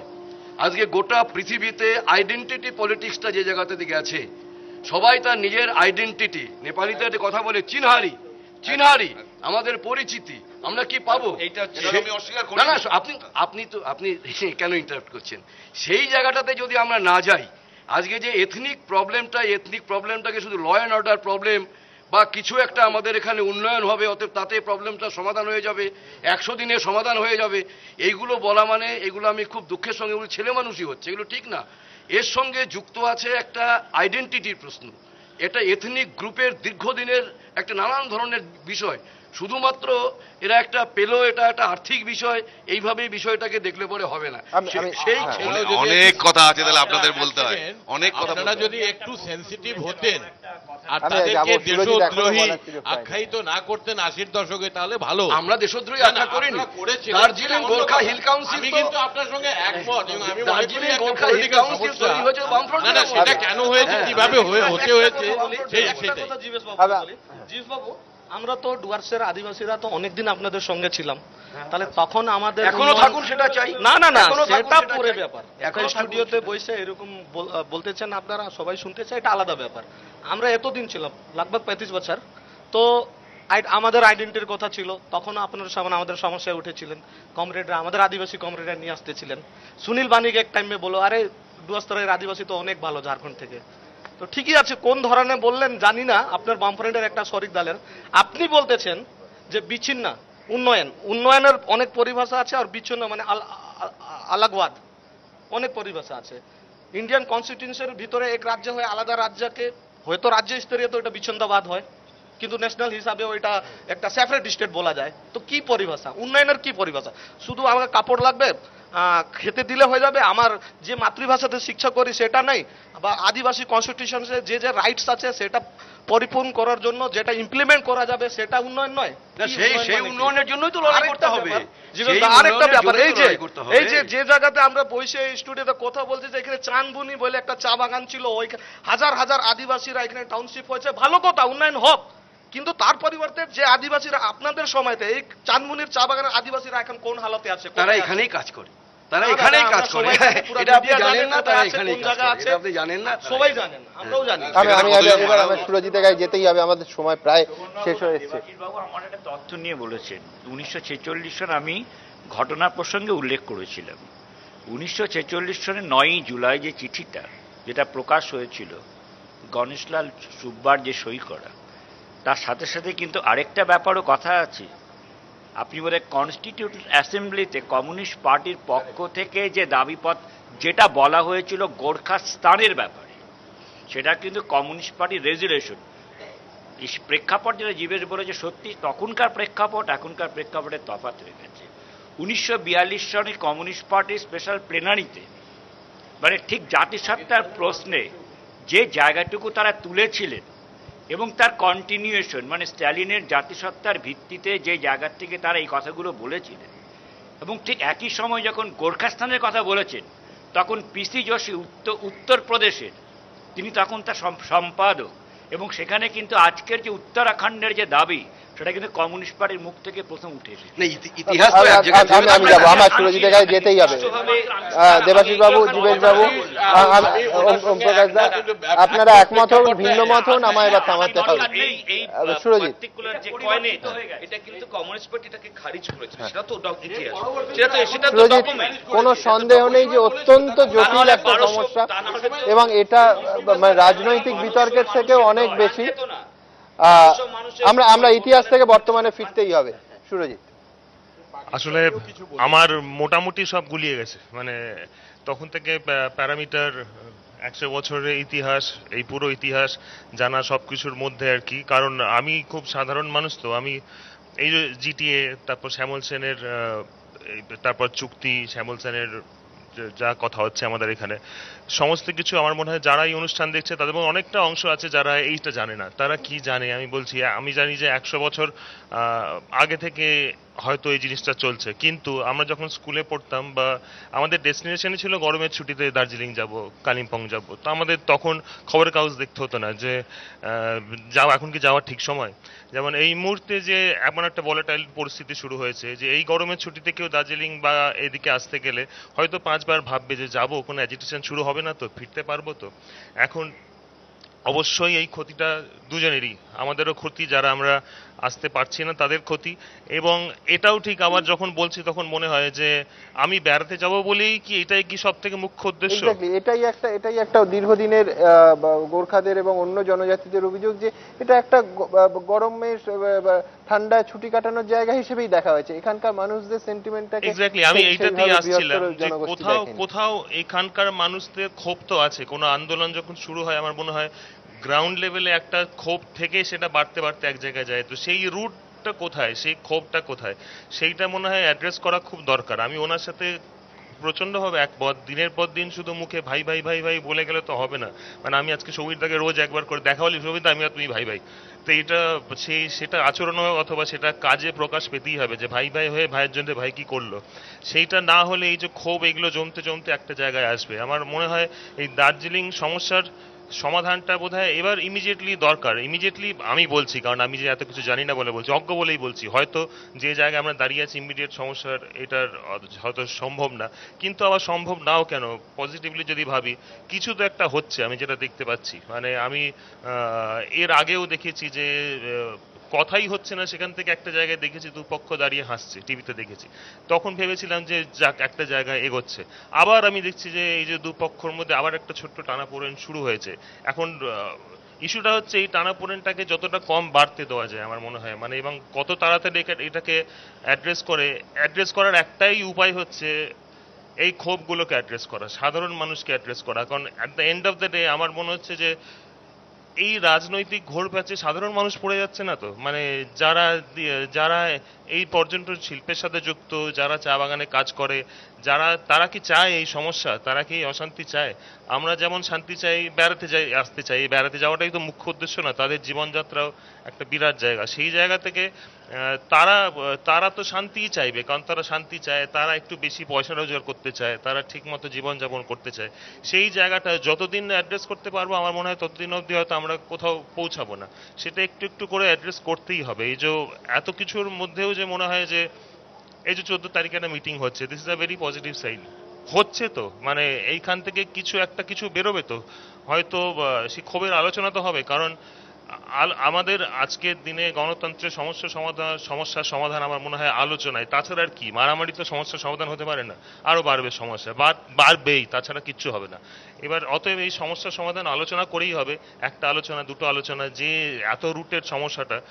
তো সেই জায়গা থেকে আমার সাধারণ মানুষ হিসেবে যে আমি এই এত চুক্তি মোজা যে জানি না, সেখান থেকে আমার অনুরোধ সবাইকেই যে এই আলোচনাটা করে সমস্যাটা আমরা সমাধান করে ফেলি, যেখানে আমরা সবাই আনন্দে থাকি। হ্যাঁ, আমরা বেড়াতে আসতে চাই, আমরা ছোটবেলা থেকে এত ইমোশনালি ইনভলভ। আমি খুব মধ্যবিত্ত বাড়ির ছেলে এবং আমার বাবা রেলে চাকরি করতেন, বছরে 2টো বোধহয় পাস পেতেন এবং ছুটি মানেই আমরা জানতাম সেই পাস নিয়ে পুরো জার্নিটাই, এখানে নামা, জলপাইগুড়িতে নামা, সেখান থেকে জানি গাড়ি করে দার্জিলিং উঠবো, কালিম্পং, চোখ বুঝলেই সেই ছবিগুলো দেখতে পেতাম যে এত সুন্দর সুন্দর জায়গায় যাব আর কি। সেই জায়গায় আমি আমার মেয়েকে নিয়ে আসতে চাই আজকে, আর মনের আনন্দে তাকে সব দেখাতে চাই। সেই জায়গাটা আমার দিক থেকে, আবার এটাও চাই যে যেই জায়গাটায় যাচ্ছি সেই জায়গার মানুষজন যদি আনন্দে না থাকে তাহলে কিন্তু সেই আনন্দটা আমার মধ্যেও আসবে না। মানে সেই তাদের ক্ষোভটা অ্যাড্রেস করে সেই জায়গাটা আমাদের একটা জায়গায় পৌঁছাতে হবে। আমি এই জেনারেল লোক বলে খুব সহজে কথাটা বলে দিচ্ছি, কারণ আমি তো রাজনীতি করি না। এবার যারা রাজনীতি করেন তারা বলতে পারবেন যে এটা কিভাবে এটার কত তাড়াতাড়ি সমস্যার সমাধান। এইটা হচ্ছে আমার মত। আমি যাব, কিন্তু একবার আমি रोशन गिरी কাছে যেতে चाहबो। रोशन जी, आपसे ये जानना चाहेंगे, देखिए मतलब अगर हम रियलिस्टिकली सोचे कि 24 मार्च को जो एग्रीमेंट हुआ था, जहां सरकार ने साइन किया, सरकार के ओर से साइन किया गया है, अभी उस एग्रीमेंट को इस कमेटी का रिपोर्ट मानकर चलने का जो सरकार ने ठान लिया है, वहां से हटना, आप राजनीतिक दल हैं, आप जाति सत्ता के जो सम्मान है उसको मद्देनजर आप वहां से निकलने चाह रहे हैं, लेकिन सरकार अगर ना चाहे तो एस्केप रूट सरकार के पास आप क्या देंगे? अगर कोई ऑप्शन मैं आपसे पूछूं कि option A, option B, option C, आप सरकार के कुछ एस्केप रूट दीजिए। तो ये तो ये रिपोर्ट खारिज करना, अगर रियलिस्टिकली सोचे, क्या आपको लगता है संभव है? नहीं, देखिए ऑप्शन का बात तो नहीं है। हाँ, सीधा बात यह है कि हम लोग ये रिपोर्ट से ना खुश है, क्योंकि हम लोग ने कभी भी ये उम्मीद नहीं किया था कि हम लोग को 5 मौजा मिलेगा। हम लोग ने ये उम्मीद नहीं किया था। हम जस्टिस श्यामल सेन सही तरीका का रिपोर्ट देगा, हम लोग को ये उम्मीद था। इसीलिए हम लोग ने सरकार का साथ जो मीटिंग में रेजोल्यूशन हुआ उसमें हम लोग भी एग्री करेगा बोल के हम लोग ने साइन किया है। लेकिन जब सरकार अगर ये कहे रिपोर्ट ही ठीक नहीं है तो प्रक्रिया की जस्टिस के रिपोर्ट ने सरकार बोलने से भी, अगर वो देने के बाद सरकार बोल रहे हैं कि हम इस स्थान से हट रहे हैं कि 24 मार्च का, नहीं, ये जो रिकमेंडेशन है, ये रिकमेंडेशन जो है इसको मानना ही नहीं चाहिए सरकार को। देखिए अभी सिप्सू फॉरेस्ट, जहां पर हमारा 3 आदमी, हमारा 3 समर्थक, बिमला राय, नीता खवास, बिक्की लामा, जो वहां पर मार्टियर हो गया, शहीद हो गया, वो सिप्सू तो कॉन्टिग्यूस एरिया है, वो भी शामिल नहीं किया गया, बागराकोट नहीं किया गया। अभी आप अगर बीटीसी का एग्रीमेंट देखते हैं तो बीटीसी में जो ये हाई पावर कमिटी बनाया था, वो लोग ने भी 96 विलेजेस को शामिल करने का लिए, उसमें 25% जो है उसको कॉन्टिग्यूटी का लिए वो इंट्रेंस देगा बोल के था। तो इसमें तो देखिए ये पैरामीटर्स तो फॉलो नहीं किया गया है ना। ये जो रिपोर्ट है, ये इसमें हम लोग का चीट किया गया है। ये रिपोर्ट को हम लोग मानते ही नहीं है, क्योंकि इसमें हम लोग का भावना को कदर नहीं किया गया, हमारा एस्पिरेशन को कदर नहीं किया गया है, हमारा एस्पिरेशन का खिलाफ है। तो जब जनता का एस्पिरेशन का खिलाफ है तो हम ये रिपोर्ट क्यों मानेंगे? सरकार को भी सोचना चाहिए, what is the government for? Government is there to listen to the grievances of the people. तो सरकार जब ग्रीवेंसेस नहीं सुनता है, आज पॉलिटिकल पार्टी का रूप में, हम पॉलिटिकल पार्टी का रूप में हम लोग ग्रीवेंसेस आगे ले जा रहा है, तो ये ग्रीवेंसेस तो सुनना चाहिए ना सरकार को। हाँ, what is the government for? Fine, वो तो सरकार सुनेंगे, आप 14 तारीख मिल रहे हैं, लेकिन ये आरोप अगर आप पर लगे कि आप जो डेमोक्रेटिक वातावरण है उसके खिलाफ हैं, आप भी माओइस्ट जैसा लाइन ले रहे हैं, आप जीटीए इलेक्शन को नहीं होने दे रहे हैं, अगर ये आरोप आप पे लगे तो आपका जवाब क्या होगा? देखिए इलेक्शन बड़ी बात नहीं है। इलेक्शन का लिए हम लोग राजी हुआ था, लेकिन ये रिपोर्ट आएगा, इसमें 5 मौजा देगा, हम लोग का इतना इंसल्ट करेगा। हाँ, हम लोग को कभी उम्मीद नहीं था ना। ये तो हम लोग का लिए एक बिट्रेल है ना, हम लोग का लिए चीटिंग हुआ है ना, हम लोग कैसा मानेंगे? ये नहीं होगा। इसमें नहीं होगा, ये हम लोग नहीं मानेंगे। सरकार को सोचना चाहिए आज के और सरकार सुभाष घिसिंगेर अमले अच्छी तरीका से न्याय करेगा, हम लोग यही उम्मीद যে करते हैं লড়াইটা सरकार হয়েছিল से। গোর্খাল্যান্ডের আন্দোলন, তারপরে উনি ডিজিএসসি নিয়ে একটা প্যাকেজ নিয়ে উনি চুপচাপ বসে গেছেন। আজকে বিমল গুরুং আসছেন, উনিও গোর্খাল্যান্ডেরই কথা বলছেন, কিন্তু উনি জিটিএ নিয়ে আবার একটা প্যাকেজ নিয়ে উনি শান্তভাবে আবার বসে যাবেন। এই জিনিসটা কি আবার 20 বছর হবে না? এটা কোনো কথা আছে? রাজনীতি যাই হয়। আচ্ছা, আমি একটা কথা বলি।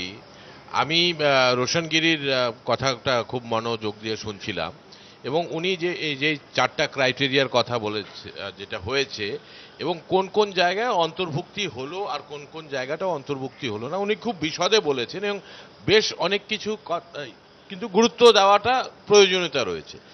একটা জায়গাতে আমরা সবাই হয়তো একটা জায়গায় পৌঁছতে পারি যে পাবলিক ডোমেনকে কিন্তু উপেক্ষা করেছে, রাজ্য সরকারও উপেক্ষা করেছে আর গজমও উপেক্ষা করেছে।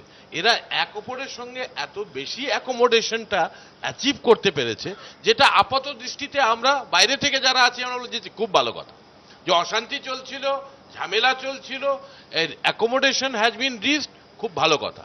আর সেই তার একটা হাই পয়েন্ট 24শে মার্চে আমরা দেখলাম যে যখন কমিটি রিপোর্ট আসেনি তার আগেই দুই পক্ষই বলল, বিশেষ করে গজমর পরিপ্রেক্ষিতে বলছি, তার একটা রাজনৈতিক দল রিপোর্টের কন্টেন্টটা না জেনে তারা কিন্তু স্বীকার করলো যে they are going to abide by it. তার ফলে এই যে হাই পয়েন্ট অফ অ্যাকোমোডেশন যেটা হলো, তো তার ফলে কিন্তু আজকে হাই পয়েন্ট অফ ডিসঅ্যাপয়েন্টমেন্টটা কিন্তু আমরা দেখতে পাচ্ছি। আমি জাস্ট কথাটা আমার জিজ্ঞেস করে নি, পাবলিক ডোমেনে যদি থাকতো এবং যেই সমস্ত ক্রাইটেরিয়াকে ইউজ করা হয়েছে, তো তখন কিন্তু আমরাও অনেকেই বলতে পারতাম বা ডিসপিউট করতে পারতাম যে এই মৌজা না, আরো 10টা মৌজা হয়তো যুক্ত হতে পারতো বা এই পার্টিকুলার মৌজা যুক্ত। তাহলে পাবলিক ডোমেনে যে না নিয়ে আসার যে একটা চেষ্টা গজমর পক্ষ থেকে এবং রাজ্য সরকারের পক্ষ থেকে হয়েছে, সেটা কিন্তু ঠিক ছিল না। এবং তাই জন্য সেই পার্সপেক্টিভে কংগ্রেসের যে পজিশন, যে ইম্পর্টেন্ট পলিটিক্যাল পার্টি সবাইকে ডেকে আলোচনা করলে কিন্তু ভালো হতো। এই কথাটা আগেও গুরুত্বপূর্ণ আগেও বলেছি নিয়ে আজকে এই ঘটনা ঘটে যাওয়ার পরে বলছি, আপনি ভুল শুনছেন, এর আগেও বলেছি হবে পলিটিক্যাল পার্টি এই জাস্টিস শ্যামল সেনের রিপোর্ট বেরোবার পরে অসুবিধা হলো আজকে এটা তো প্রথমে বলতে পারতেন, সবাইকে ডেকে নিন। কারণটা হচ্ছে because you have become irrelevant, so I am just sparing you today. আপনাদের সবাইকে অনেক ধন্যবাদ। আমরা এই আলোচনা শুরু করেছিলাম যে একটা আশঙ্কার মেঘ, যে একটা কোথাও মতনৈক্যের দেয়াল সামনে দাঁড়িয়ে আসছে, আবার সেই সমতল বনাম পাহাড় এই ধরনের একটা জায়গা তৈরি হচ্ছে, সেটা আলোচনার মাধ্যমে, তার কারণ একমাত্র আলোচনার মাধ্যমেই বোধহয় বরফ গলা সম্ভব বা মেঘ সরে যাওয়া সম্ভব। সেই বিশ্বাস থেকে আজকে আমাদের এই প্রতিপক্ষ অনুষ্ঠান। আপনাদের সবাইকে যারা এখানে শিলিগুড়িতে আছেন এবং দার্জিলিংয়ে আছেন অসংখ্য ধন্যবাদ। আমি এই অনুষ্ঠান শেষ করব। সুরজিৎ, একটা পাহাড়, সমতল, তরাই, ডুয়ার্স সবাই একসঙ্গে মিলেমিশে থাক, একটা এই ধরনের মানুষের হাত মানুষে ধরার একটা গান, ঐক্যের গান দিয়ে যদি আজকে প্রতিপক্ষ শেষ হয়। এখন আমি সেরকম ভাবে তৈরি হয়ে আসিনি, মানে না তৈরি দরকার নেই। আমি একদম অন্য একটা গান ভাবছিলাম, যে এখানে একটা ভাওয়াইয়া গান আছে, অন্য জায়গার গান, কিন্তু খুব রেলিভেন্ট লাগছে, কারণ সাধারণ মানুষের দুঃখের কথা কে শুনবে এই জায়গা থেকে আর কি। মায়ের কাইন্দ নাউলা থাউলা রে ও জীবন রে,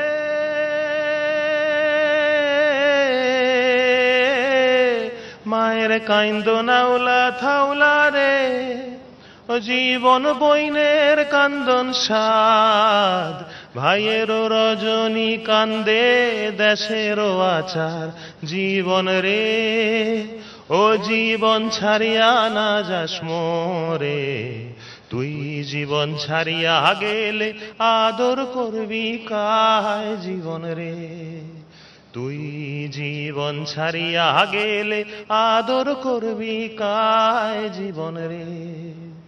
অনেক অনেক ধন্যবাদ সুরজিৎকে, আপনাদের সবাইকে। পরিস্থিতির দিকে আমাদের নজর থাকবে, আর আপনাদের নজর থাকুক এবিপি আনন্দে।